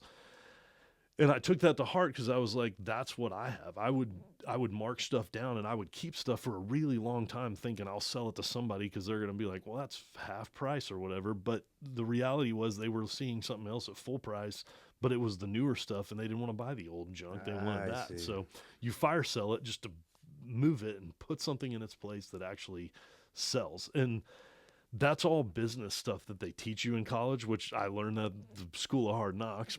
But at the end of the day, nobody you teach that stuff in college, I guess. But I'm also like, who's teaching you how to like furlough? Because I remember I talked to Brennan and Alan, and during the pandemic, they were like the way to manage your employees and stuff. Because I'm like, what am I supposed to do? All these guys are relying on me to pay their bills and pay all that stuff, and I'm telling them all, hit the brakes, dude. I can't afford rent here. I'm not paying myself either, by the way. And the way you did it was furloughing them, which was basically putting them on unemployment and saying, I'm guaranteeing you a job when this all comes back. And what does that do for them? So that gives them a portion of their income that they would get. So if they could prove on paper that I was paying them, let's say $1,000 a week, well, the government would say, we'll give you $600 a week. But we're just doing that until the world comes back from this pandemic. Okay. And then if this guy, me, says you have a job, then you go back to your job and you're not on unemployment anymore, and you can't just suck the system dry and all that stuff. So I had to sign all this paperwork saying I'm guaranteeing employment for all these guys that I'm putting on unemployment. I'm guaranteeing them work and a paycheck once this all comes back. No pressure. Yeah, no pressure. And I'm also like, yeah, is there a course on that at ACC that I missed or something like that? Genius. I'm like, don't act like you learn everything about business in school. So anyway, that was my point there. So all of my stuff was Hard Knocks. Fuck that man. guy, by the way. Yeah, screw that guy. Go buy your arrows at some other archery shop. Your $13 didn't help me that day. Just kidding. You're probably a really nice guy. Just trying to help you. I don't know. He can go somewhere else. Get your shit together. Double G Archery's in Georgetown. Go yeah, ahead, you don't see this. Fuck that guy. Yeah, man. So anyway, I just had done all that stuff, and then we came out of the pandemic with better numbers than we had ever done. Like the year after 2020, dude, we were crushing numbers, and all it did was drive everybody outside. It was one of those deals where you couldn't be inside. You were social distancing and all of that stuff. And I got little kids at the time, and it's brutal, dude. I'm watching stuff, and I'm like, this is not the world we live in. I remember almost like crying one time. So my kid at the time, my older boy, Wes, the one that was chugging the whatever. You want to tell that story? Yeah. So we went down to the TAC event, Total Archery Challenge. Yep. Total Archery. In New Braunfels, close to San Antonio, 2-3 months ago now. Yeah. We try to get there every year. And Tyler's like, hey, we got a big ass house. Tyler gets a big Airbnb every year, and it's got just turns into a party house. Yeah, and he's like, just go to the house, and we'll meet you guys there when we get done with it, you know. And so we get there, and Tyler's not there yet; he's still working. But his son there, Wes. Is there. Wes and Rex and my wife Lisa are all And there. Wes is one of the coolest kids you'll ever meet. He sits there, and immediately he doesn't even know who the hell you are. He's got a Dr. Pepper in his hand, and he's just like shirtless. I don't know. I think I felt like he had a necklace on or something. Like just cool, and he's just like, "What's up?" So people I don't know. And he's just the most nicest, most like respectful young Texas son you could possibly hope for out here. Yeah. And we're hanging out with him, and he's like, "You guys ever seen Dr. Pepper come out of somebody's nose?" We're like, look at each other. Who is this kid? Yeah, we're like, at first I didn't even put the two together. I was like, I haven't. What do you got? And he's like, all right, I guess I'll let me get myself ready. He's like stretching. He's like starts shaking up his Dr. Pepper can, and he's like, you got your camera? You do have a video of this. I got a video of it. It's hilarious. And he's like, all right, watch this. And he's like.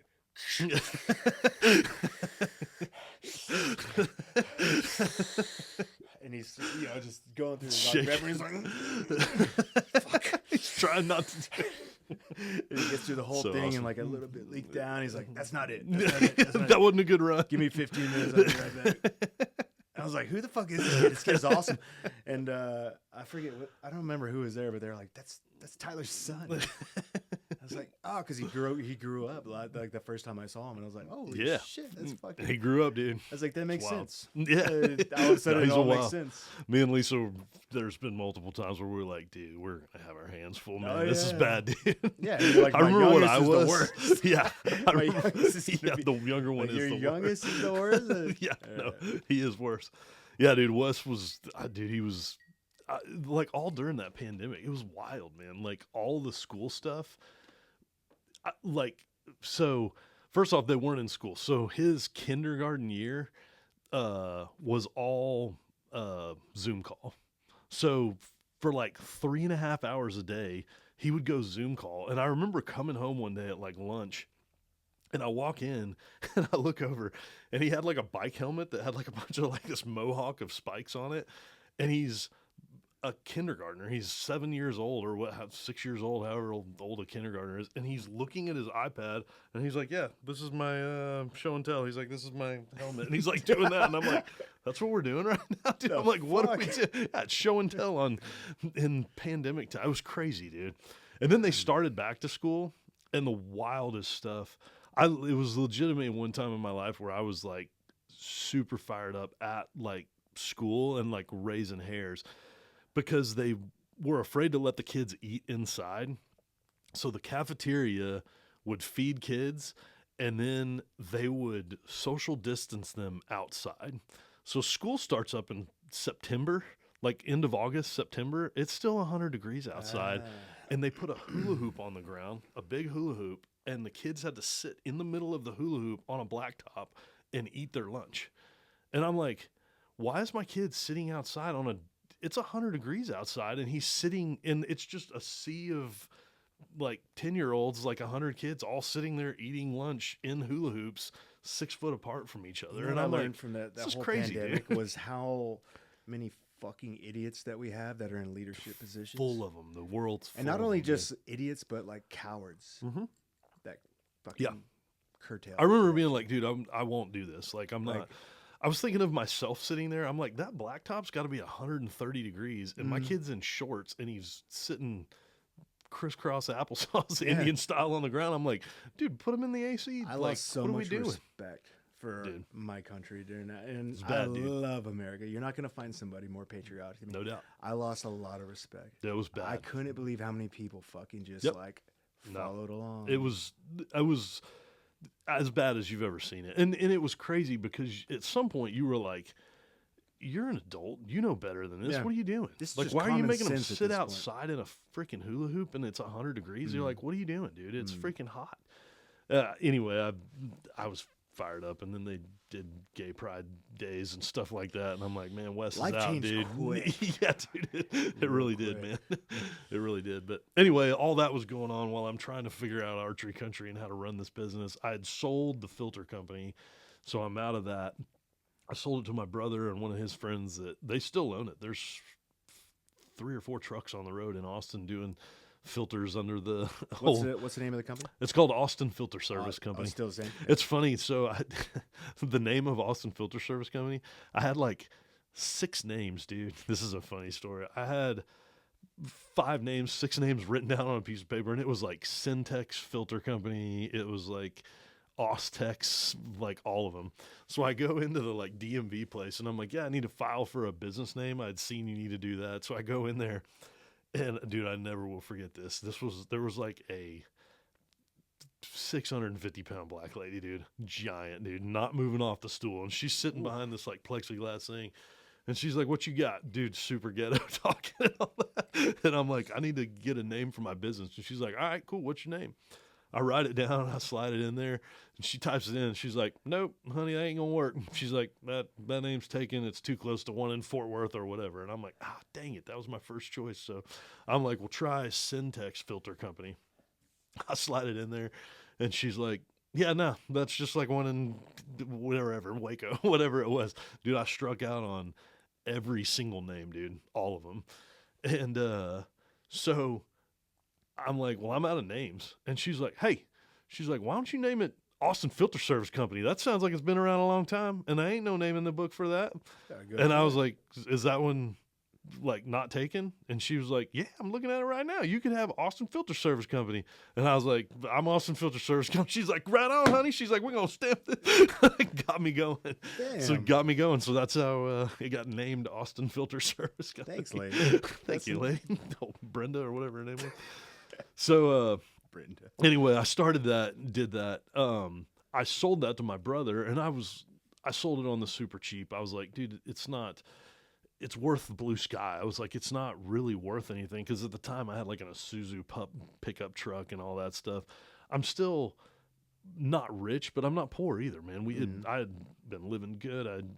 Whatever. So anyway, I sold the filter company, was doing the archery shop stuff, and then it just kind of blossomed into what it is now, man. I'd never thought in a million years it was going to turn into something more than what it was. And I remember distinctly during the pandemic being like, I've got more potential than what I think I have. I'm going to freaking make a real run at this. I'm not going to sit back and just hope this pans out and hope that people come back afterwards. I'm going to do this. So I was doing like drug deals during the pandemic, not really drug deals, but I was doing like deals where I was like, hey, if you need archery equipment and we're closed, I'm like, you should just call this number or text this number and see what's up or whatever. And people would call me and be like, hey, dude, I've burnt up all of my arrows. I need a dozen arrows and I need a new string for my bow. And so I would charge them over the phone. I would like type their info in over the phone. I'd run their card and I'd be like, so what time are you going to come pick these up? And they'd be like 12:30. And I'll be like, they're by the third air conditioner out back. People just pull in them around the back of the archery shop and get their arrows. And there'll be a goat with a backpack. I'm like, look for the tan. It's a Spanish goat. You can't. Not the white one, the tan one. No, we did all that stuff. Make it long story short, dude, which, by the way, I did the first podcast I did. I said long story short like probably 17 times, and people were all like roasting me in the comments. They were like, hey, this guy said long story short and like made it longer 20 times in this podcast. What I did was I did all that stuff, and then coming out of the pandemic, we were crushing. Like archery was at an all-time high because it's the ultimate form of like social distancing. You're outside, you're shooting arrows, you could join the archery club for whatever. And I had families, I sold more of these like package deals where it was a youth target, which was $50. It was a half dozen arrows, which was $50, and it was a bow for $150. So for $250, you could buy this thing, and it was something that everybody could shoot. Everybody, like you could pick it up. You could put this thing against a tree in your backyard, and your 8-year-old could shoot it, your 10-year-old could shoot it, your mom could shoot it, your dad could shoot it. Everybody could do it. And I was advertising those. I was buying them as fast as I could get them and just being like, hey, this is something the whole family can do. It's outside. It's different than watching a movie. It's different than playing a video game, whatever. And we were selling a ton of them. And Brendan and Alan were like, dude, I don't know what you're doing, but these numbers are crazy. So keep What's a ton whatever of them? you do. I would sell, like some days I'd sell 10 a day, and like I would, it was crazy though, cause we're open 5 days a week. So you sell 30 or 40 of those in a week at $250 a piece. It wasn't that the money was crazy.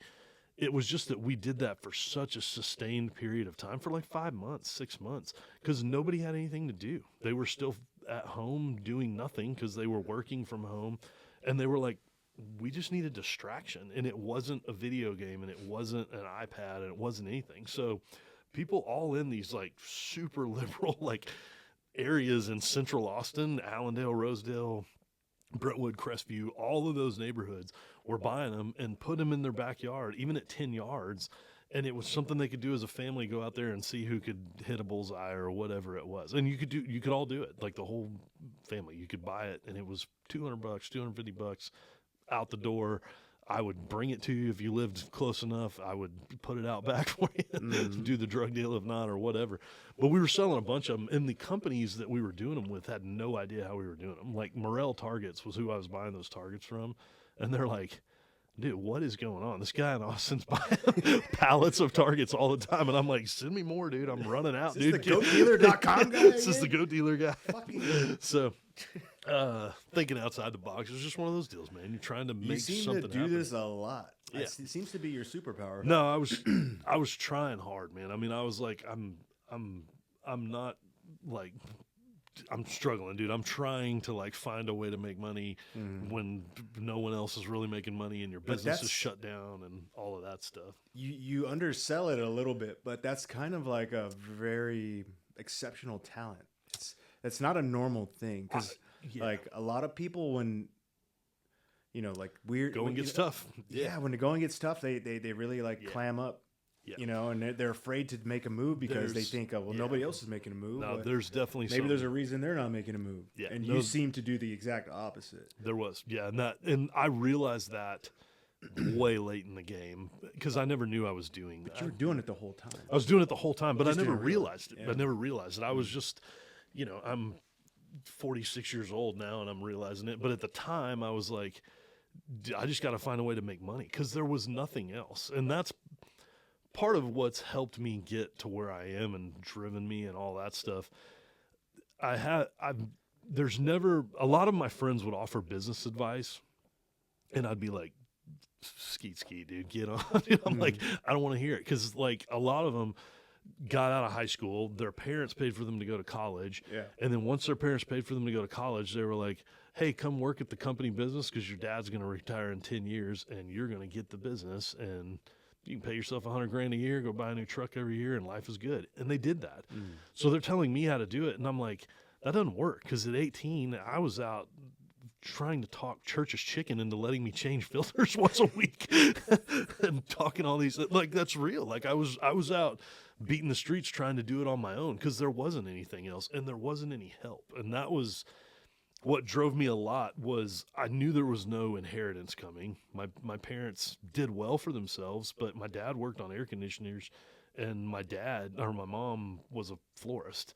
And we didn't have, like, they own their house, so when my mom kicks a bucket, I'll get that. But beyond that, there was never a lump sum money where it was like, here's $20,000, go make something of yourself. That never happened. So I remember distinctly times back in early days, like 9/11, dude, all during that time, dude, I remember, it's a funny story, but I remember doing this.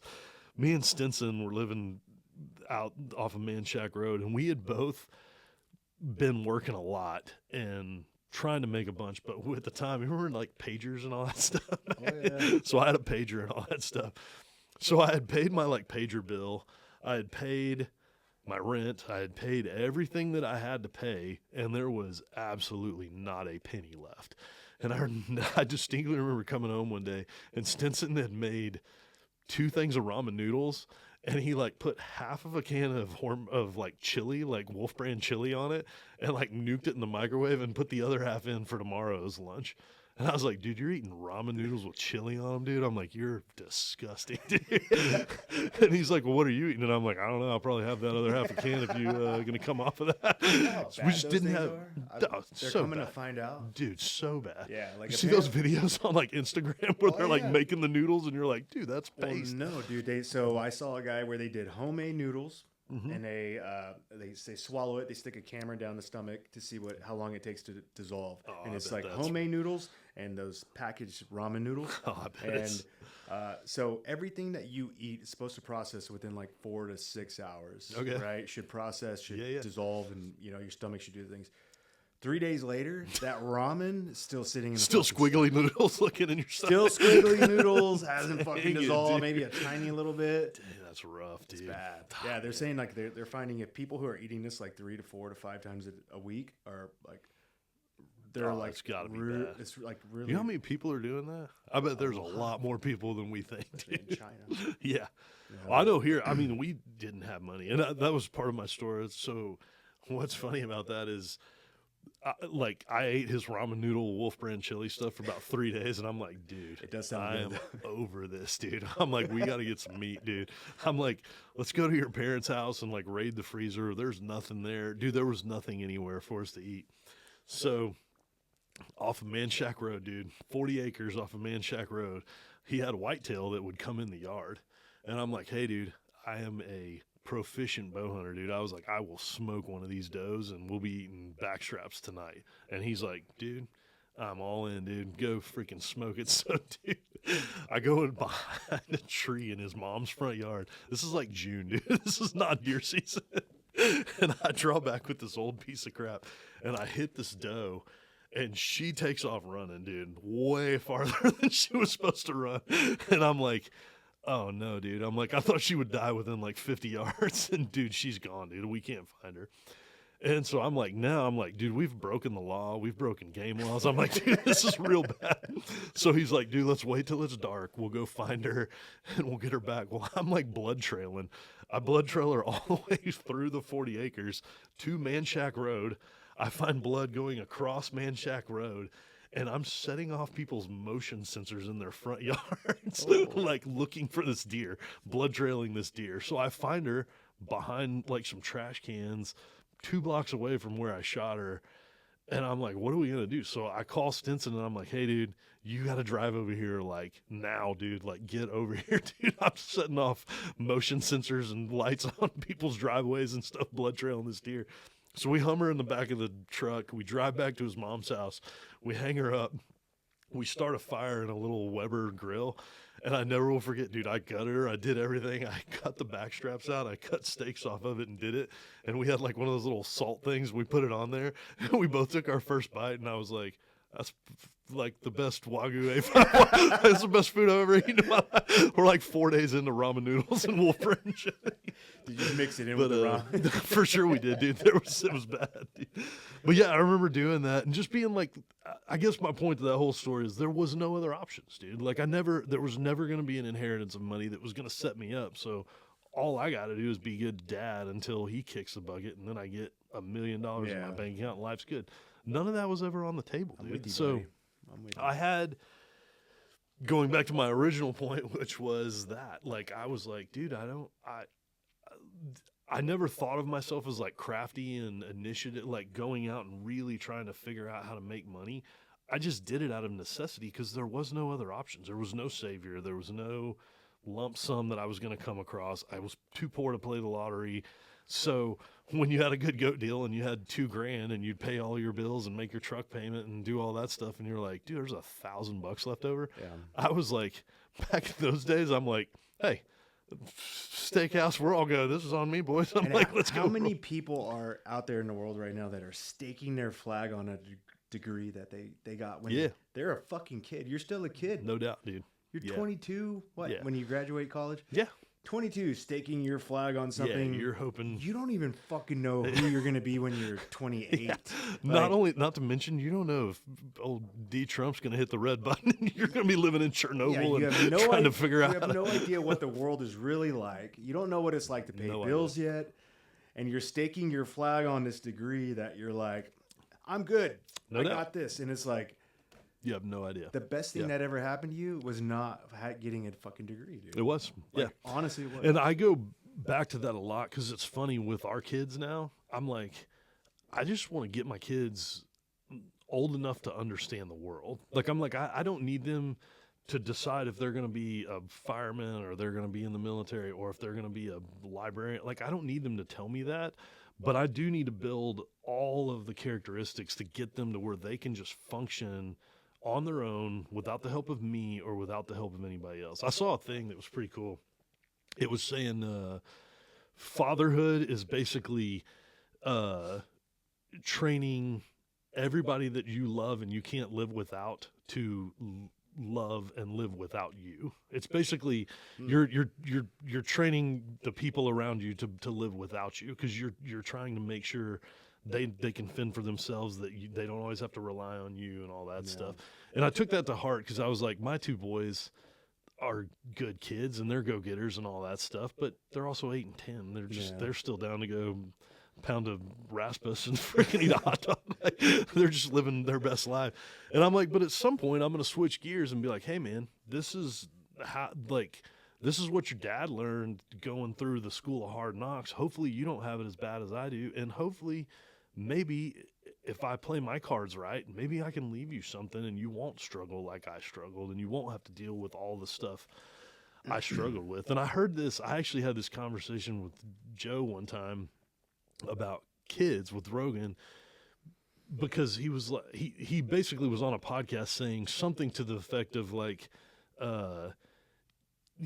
nobody wants to hear the story of the guy who doesn't have a story, or I guess the best way to put it, I get it. like if you're the kid that graduated top of your class and Yeah. then you went to college and graduated top of your class and now you work in a bank and you're the president, nobody cares about that. They do care about the UFC fighter that watched his mom get beat up and decided he was going to become a badass, and then that made him get into jiu-jitsu, and he got in street fights. The crazy thing is when you're going through those hard knocks, you feel like you're alone. You do. And nobody wants anything to do with you. Yep. And you're just like, For sure. fuck, dude. Yep. I Yeah. got dealt a bad hand. I'm fucking worthless. Nobody's ever going to love me. I'm never going to have anything that all these other entitled people have. Yep. No, for sure. And then you come to find out, That's actually, building you. that was building your character. That's your building blocks, man. Wow. Yeah, it is true. I mean, and the other part of that is like, as you're building your story, it's like that. Joe was like, well, the reason he has a lot of the guests he has on was they've been through some hardships, or they've done some crazy stuff that not a lot of other people have done, and it's an interesting story. No one wants to hear the dull story of, I graduated high school, graduated college, and this. And I thought about that because I was, in my mind, I brought that back to like my boys. I'm like, part of me wants to like give them $1 million in their bank account and be like, hey, dude, now you don't have to struggle like your dad did. And the other part of me is like, I kind of want them to go get in jail in Mexico and like live some life and like see some stuff, because that the weird? It's the weird part is It's like what we you was want to talking protect your kids, but at the same time, you know you're going to give them character by letting them go. Exactly, and that So was what how I do you took. balance that? I was hoping you had that answer, because I don't know how. It's almost like you can't do both. You can't. Yeah. You can't like set your kid up, but still let him go live some life and all of that stuff. You can, in a sense, and the way I think about it is like Rocker Steiner. So that dude's set. True. If he didn't work, it doesn't matter. He's set for life. So it makes His you wonder: kids is are it gonna be something set. that's in the person, the kid? That's what I was going to get to, man. I think it's got to be something in your self-being or whatever, that drives you to be bigger and better and strive for better things and stuff like that. Because otherwise you'd just be like Rocker Steiner.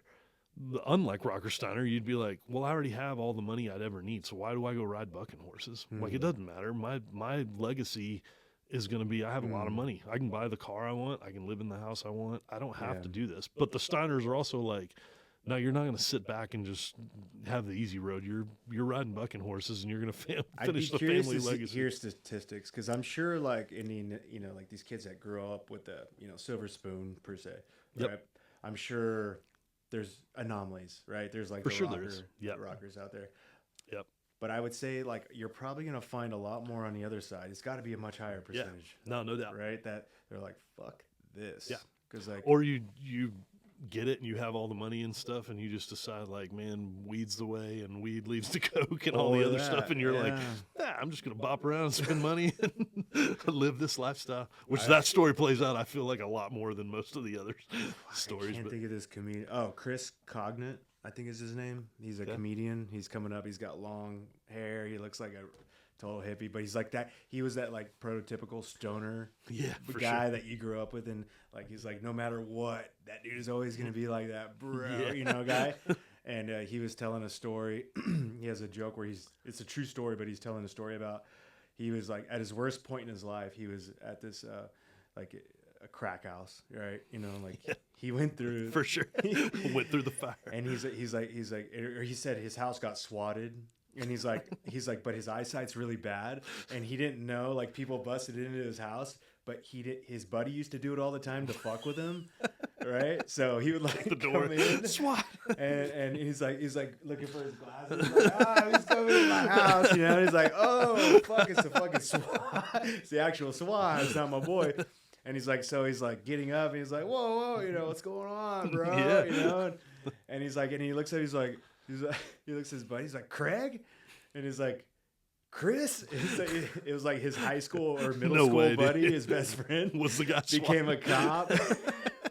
Yeah, dude. And now he's on the SWAT team, and he's looking at him. He's like, talking about two different fucking childhoods. Yeah, some two paths. You know, and he's like, he's sitting there. He's like, what's going on? You know, like yeah, what the fuck is going on? You know, so they're having this like bro conversation at the same time. But also he's cuffing him up. Like, to... yeah. He's like, hey, can you get me out of this? And he's like, yeah, let me help you out. And like puts handcuffs on him. Linking him up. He puts handcuffs on him, and you know, and he takes him out, and finally start talking to him, and they figure it out or whatever. But that's funny. It's an interesting story because now you look at him, and he's like crushing it. Successful. Yeah. And he's got the greatest fucking stories to tell. Yeah. So it's and that's the whole deal. Is like, it's maybe part of the reason you wanted to have me on here is like you talk to a guy like Jake, and you're like, hey, dude, talk to him about X, Y, Z. Because Jake used to sit there and have to listen to these stories for hours at the archery shop. I'd be like, one time I'm just gonna read this off. I got it already here. We only got through one of them. There's no telling what. Oh no, we got through two of them. Okay, so we got through online goat selling, Mexican arrest. There's a cattle prod story. There's a midget kiss story. There's a dirt bike truck jump story, which I've heard that one before, and we don't have time for it today. But we can revisit episode 2 with Tyler is gonna be full body cast. That's all I'm gonna say. I'll leave you. Yeah, that's right. Deaf basketball team ass whooping. And last one is side by side. Nice, dude. That's what we're gonna try to tackle on the next one. Yeah, we can hit that. For so we got 8 minutes left here. Nice, dang, crazy. One day I'll own my own studio, and we could just fucking go as long as we want. Man, like I said, and we're gonna be playing music in the background. Hopefully this is good and people watch it because they might be like, "Hey, this 8 minutes. Guy. Let's release the grand news and." Yep. It's pretty cool. So, so back up. So Archery Country, I've been running it and managing it and doing all this stuff for a long time. Through that time, Rogan has come in, Joe's come in, and I kind of began a friendship with Joe. And I feel like I'm hoping he would say the same thing. My friendship with him started with when one of the first times he came in, I was just trying to be the cool guy to him. I was like, look, man, I basically was like, I will never broadcast out that you're here. I don't want to do what I thought like everybody else would do. And which was, in my opinion, they were going to be like, hey, bro, can we get a picture? And then post on the Archery Country Instagram, hey, this is Joe's Bow Shop and stuff like that. I was like, I won't ever do that, dude. I was like, I want you to have a safe space. I'm old school Austin. Like, I've been here. I know all the people that come through here. And I was like, just make it a safe space, dude. You can come in anytime you want. I was like, here's my phone number. Come on days when we're not open. That way you don't get, like, ear raped by this guy who's trying to just tell you his business ideas or whatever it is. And so I was like, come anytime you want, dude. I was like, you can come in and hang and do all this stuff. And there's no strings attached. I'm not going to have you post on Instagram for me. I don't want any of that stuff or Facebook, any of that stuff. I was like, just make it a safe space, dude. So for a couple of years, that's what we did, man. Joe would come in, he'd call me and be like, hey, I want to come in on Wednesday morning early. And I'd be like, yeah, get here at this time, whatever. So the super short version is end of last year, me and Brendan and Alan were all going through all the stuff, and we were going to invest some money in like shirts and hats and stuff like that. And then that turned into us kind of being like, let's just take the money and kind of run from there and all that stuff. Which I wasn't for because I wanted to grow the business. Brendan and Alan were fine kind of doing whatever. And this isn't like a knock on Brendan and Alan. They're still really good friends of mine. Brendan's one of my best friends. I saw Alan today. They're friends of mine. Like, we stayed kosher, and that was my main deal through all this. But we hadn't come to an impasse on stuff. We had just come to a point where I was like, dude, I'm doing all of this stuff, and I feel like I have better ideas than y'all. Y'all feel like you have better ideas than me. I don't know who's right or who's wrong, but I feel like I'd like to try and buy y'all out, or I'd like to try and figure out how I can be the main dude here. So they both agreed. They were like, yeah, cool, we can entertain that. To my surprise, I was like, wow. So I had kind of floated that Joe might want to be a part of it at some point. not knowing, like not knowing how they would take that. Because hindsight's 2020. If I'd had thought about it, I wouldn't have said that, because they're going to be like, well, if Joe Rogan's going to buy this shop, I want $4 million for my share or whatever. So in my mind, they were going to come up with some crazy number and all that stuff. But that was you being honest. Yeah, for sure. So they had come back and were like, hey, dude, we want to see you thrive. We're both doing well in our other stuff and all that stuff. And they were basically like, here's what we think is a fair number to sell the shop. If you want to own it, you can do whatever you want with it. If you want to have partners, great. If you don't want to have partners, great. So for the longest time, I had been telling my wife, partners are terrible. And not that Brendan and Alan were terrible. I was like, I don't want a partnership anymore. I want to be the head cheese. I want to be the guy making all the decisions, because I don't want to take somebody who's not here. I don't want to have to listen to their opinion of the way they think it should run. I'm the boots on the ground guy. I'm in the trenches trying to figure this out. You're just looking at a P&L statement in my mind. So they had given me a price to buy them out. I was going through an SBA process to try and get that Small Business Association loan. I had kind of like gone to a bank and was trying to do all that stuff. In that time, last year, when was that? Well, it was the TAC in Salt Lake City, the Total Archery Challenge in Salt Lake City. So I was stuck there because that got hung. That was the weekend all of the internet went down and all the airports were jacked and you couldn't get out of anywhere and all that stuff. So I ended up staying with Josh Smith from Montana Knife Company, and he's like, hey, come with me tonight. I'm going to meet Evan Hafer. We're going to go, the Black Rifle Coffee owner guy. He's like, we're just going to go get a drink and eat a steak and hang out and all that stuff. And I'm like, yeah, cool. So we're all talking about business. They're talking about Black Rifle. He's talking about Montana Knife. And they're like, well, enough about us. They're like, what's going on with Archery Country? And I'm like, nothing, man. I'm trying to buy out my partners and do all this. And so Evan Hafer is like, well, hey, man, if you need money, just holler, dude. He's like, I'll loan you money to buy them out. Just buy them out. He's like, just get rid of your partners. He's like, I'll loan it to you. You can pay me back how, we'll figure out a pay schedule and figure out that interest rate and you can pay me back. And I'm like, Evan's such a wow, good guy, dude. I'm like, holy crap. So anyway, I'm like, well, it's an option, but I'm also like, I'm still going to try and do this on my own. I'm going to try and put this together. So that turned into coming back, Joe getting a new bow in September for his elk hunts. And same deal. I'm talking to Joe, and I'm like, yeah, man, I'm trying to buy my partners out. I'm still going through. I had started the SBA process in April. Fast forward, it's September, and I still don't know from the SBA. And I've given them a lot of info. My kid's left testicle. I've done all the stuff you're supposed to do in the SBA. So anyway, we go.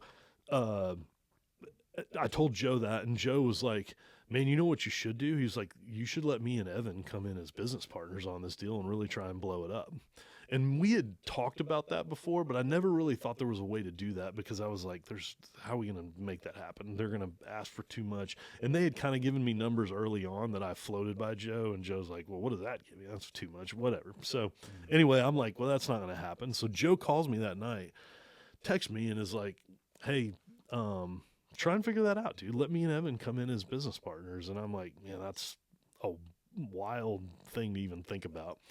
And so I had gotten done telling Evan, I'm not interested in having business partners at all. So in my mind now, I got to call Evan and be like, hey, have you come in on board? Joe's going to come in on board. Yeah, never mind. So Evan calls me the next morning, and he's like, dude, what'd you do to Joe? He's like, I spent a while on the phone last night with Joe talking about the possibilities of Archery Country and where we can take it. And I'm like, really? And he's like, yeah. He's like, Joe's pretty fired up. And I'm like, wow. I'm like, that's crazy. And so we discussed numbers and all that stuff. And that turned into Evan and Joe buying out Brendan and Alan. We're still putting that whole deal together, but that's the bomb, is that it's kind of the worst kept secret in archery right now. Like everybody kind of halfway knows about it, because they're not hiding it. Like we're not publicly talking about it, but also people see Joe wearing our shirts more. He's talking about it. He had Cam on the podcast. Cam actually came in on the deal. So it's a four-way. It's the four of us. It's me, Evan, Cam, and Joe. And the plan is just to try and make it something that it I'm sure never it's just going was. to be very just low We'll low just key. see. Yeah. Hey. Everybody that I talk to is like, the good thing is those guys don't touch anything and just hope it works out. Those guys are killers. So I'm like, well, let's hope they can take this fat turd I and can't turn wait it to into see the something. commercials with the collab with Archery Country and Black Rifle Coffee. There's It's going to gonna be happen. bears. There's going to be podcasts Airplanes. somehow. It'll look like D-Day and have It'll be UFC. We'll mix in Sasquatch. some MMA fighters in Yeah. there. It's going to be UFOs. a It'll be the royal whole rumble of fucking testosterone. That's very true.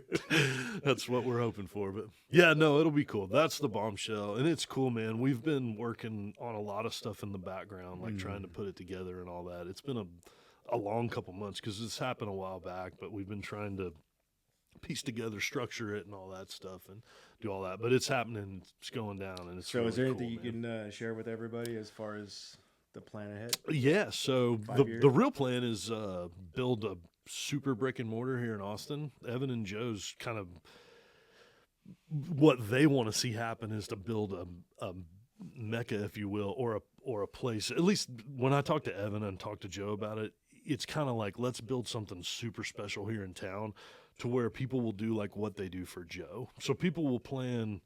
We have guys all the time that are they live in Kentucky. Yeah. And they're like, I don't know, man. I've always wanted to go to the mothership. I've always wanted to eat at Terry Black's. I've always wanted to go to see downtown Austin. Like they just Comedy want to do that. Mothership? Yeah. So they're basically like, we want to, they're going to make a trip to Austin. Yeah. And Evan was like, well, why don't we build the biggest, best archery shop in the world right here in Austin, have a Black Rifle in it, and make it a really cool cultural kind of center for archery. And we have a spot where people are driven to come to, and maybe now they really do make it a excursion to where they're like, I'm not going to go buy my bow at my local place. I want to wait till I go to Austin and do my Austin weekend, and I'm going to get my bow there and all that. So the super short plan is that, and then super swag out, like make it a cool brand. That's Evan's. That's what me and Joe have talked about. The exciting thing about it for us is Evan is a mega star at building a brand. And by that, I mean like taking, I don't know what you're talking about. yeah, like making something cool. So we're like, he's going to have shirts and hats and stickers and all of this stuff that we could never make that cool. But now we have the influencers to make it cool. Now we have a website that we can sell through and all that stuff. And have a really cool brand, like make it to where people in rural Kentucky are wearing a Archery Country t-shirt because that's what Joe Rogan wears and that's what Are you guys going to make your own bows? bows? That's what everybody's wondering. Let me just I don't ask know, the we got- question everybody's wondering. Are you going to make your own I don't fucking know. Joe Rogan, Cam Haynes, and That Evan would be- Hafer, Tyler Vanderkolk bow? Our own bow. I'd be super sick. I don't know if we'll ever do that, but it's those I don't guys' know if I money. like that answer. My- I think your first one should be called the goat. The goat, the Spanish goat. Yes. I'm saying, It does have a Hey, good ring to it. I have good Yeah. ideas. I'm like the idea guy. I'll cut you in on a percentage of the sales of the I Spanish don't need to goat. cut me in. Just sponsor my podcast. You should see Cam Haynes' new Spanish goat. We Keep could have a hammering Spanish goat. over here on this guy. Heck yeah, Just man. saying. Yeah, no, it's cool, man. It'll be fun to see what we can do. Full disclosure, I don't know what it's capable of, but I do know now I'm in bed with some true killers that are guys that know how to make stuff happen. And I've always just faked it till I've made it. It's been one of those deals where I've been like, man, I'm just going to keep grinding and eventually this is going to come out. And these guys aren't that way. So it's going to be cool to see what we're capable of, trying to put it as modestly as I can, like I what think you Archery Country undersell can turn yourself. into. I think you undersell your capabilities and your skill sets. Yeah. You started at 18. Yep. You ran your way through multiple businesses. You got locked up in a Mexican prison. Yeah, man. There's lots of stories on that stuff. And we didn't even touch into some of the Yeah, no, the I best went long. I stories. went long on your. We're gonna go. No, fuck it. I don't give a shit. We're gonna do this again. Yeah. And you get to tell some of these other stories. Nice. And I'm sure everybody's gonna be curious to keep up with what's happening with everything. Yeah, that'll be cool. But dude, Yeah. this was it's kind of exactly how I expected. I was like, I gotta get you on the fucking Oh, man, podcast because you're the guy that hasn't done very many podcasts, and you have such a story to tell. Yeah. And you're such a good person too. Like, Yeah, I don't try. care who I talk to. Everybody's like, dude, Tyler's the nicest guy. Yeah, that's You're cool. you're like the That's good to know. guy. I wish people would say that about me when I'm not in the room. When you're not around. You're that guy. Well, let's hope I've that never stays that heard way. anybody say a single negative thing about you. That's cool. And yeah, that's that's fucking an awesome, that's a incredible feather in thing. your hat. That's good. I'll take it. I mean, And like I'm I not said, just there's- blowing smoke up your ass. Like that's Yeah, like that's cool, the real deal. Yeah, that's cool. That's awesome, man. So Well, you've thanks, been one of my dude. best friends since I got here, and I'm glad to have you on here. Yeah. Thank you for being number 3. No, man. Thanks for letting me do this. Like I said, I hope it didn't yap too long. We'll see if people tune in. No, dude. This is like I was telling Brock, like this. I'm the host of this podcast, but this is this specific episode. This is all about Yeah. you. Not No, me. that's cool. So, Yeah. Awesome, man. thank you. I can't wait for Yeah. the next one. Thanks a bunch, I'm dude. so excited for Archery Country. I'm like, dude, it'll be cool, You guys man. are gonna kill it. See what happens, dude. It'll be Yeah. awesome. And Spanish goat. Spanish goat bow. Dude, I'm I keep wanting to Spanish. say like I'm Hoyt or 50%. like 50% Spaniard. Let's go. you can do it, man. Yeah. That's awesome, man. Thank you Thanks, so dude. much, brother. Yeah, man. Thank you, dude. Appreciate it, man. Thanks, dude.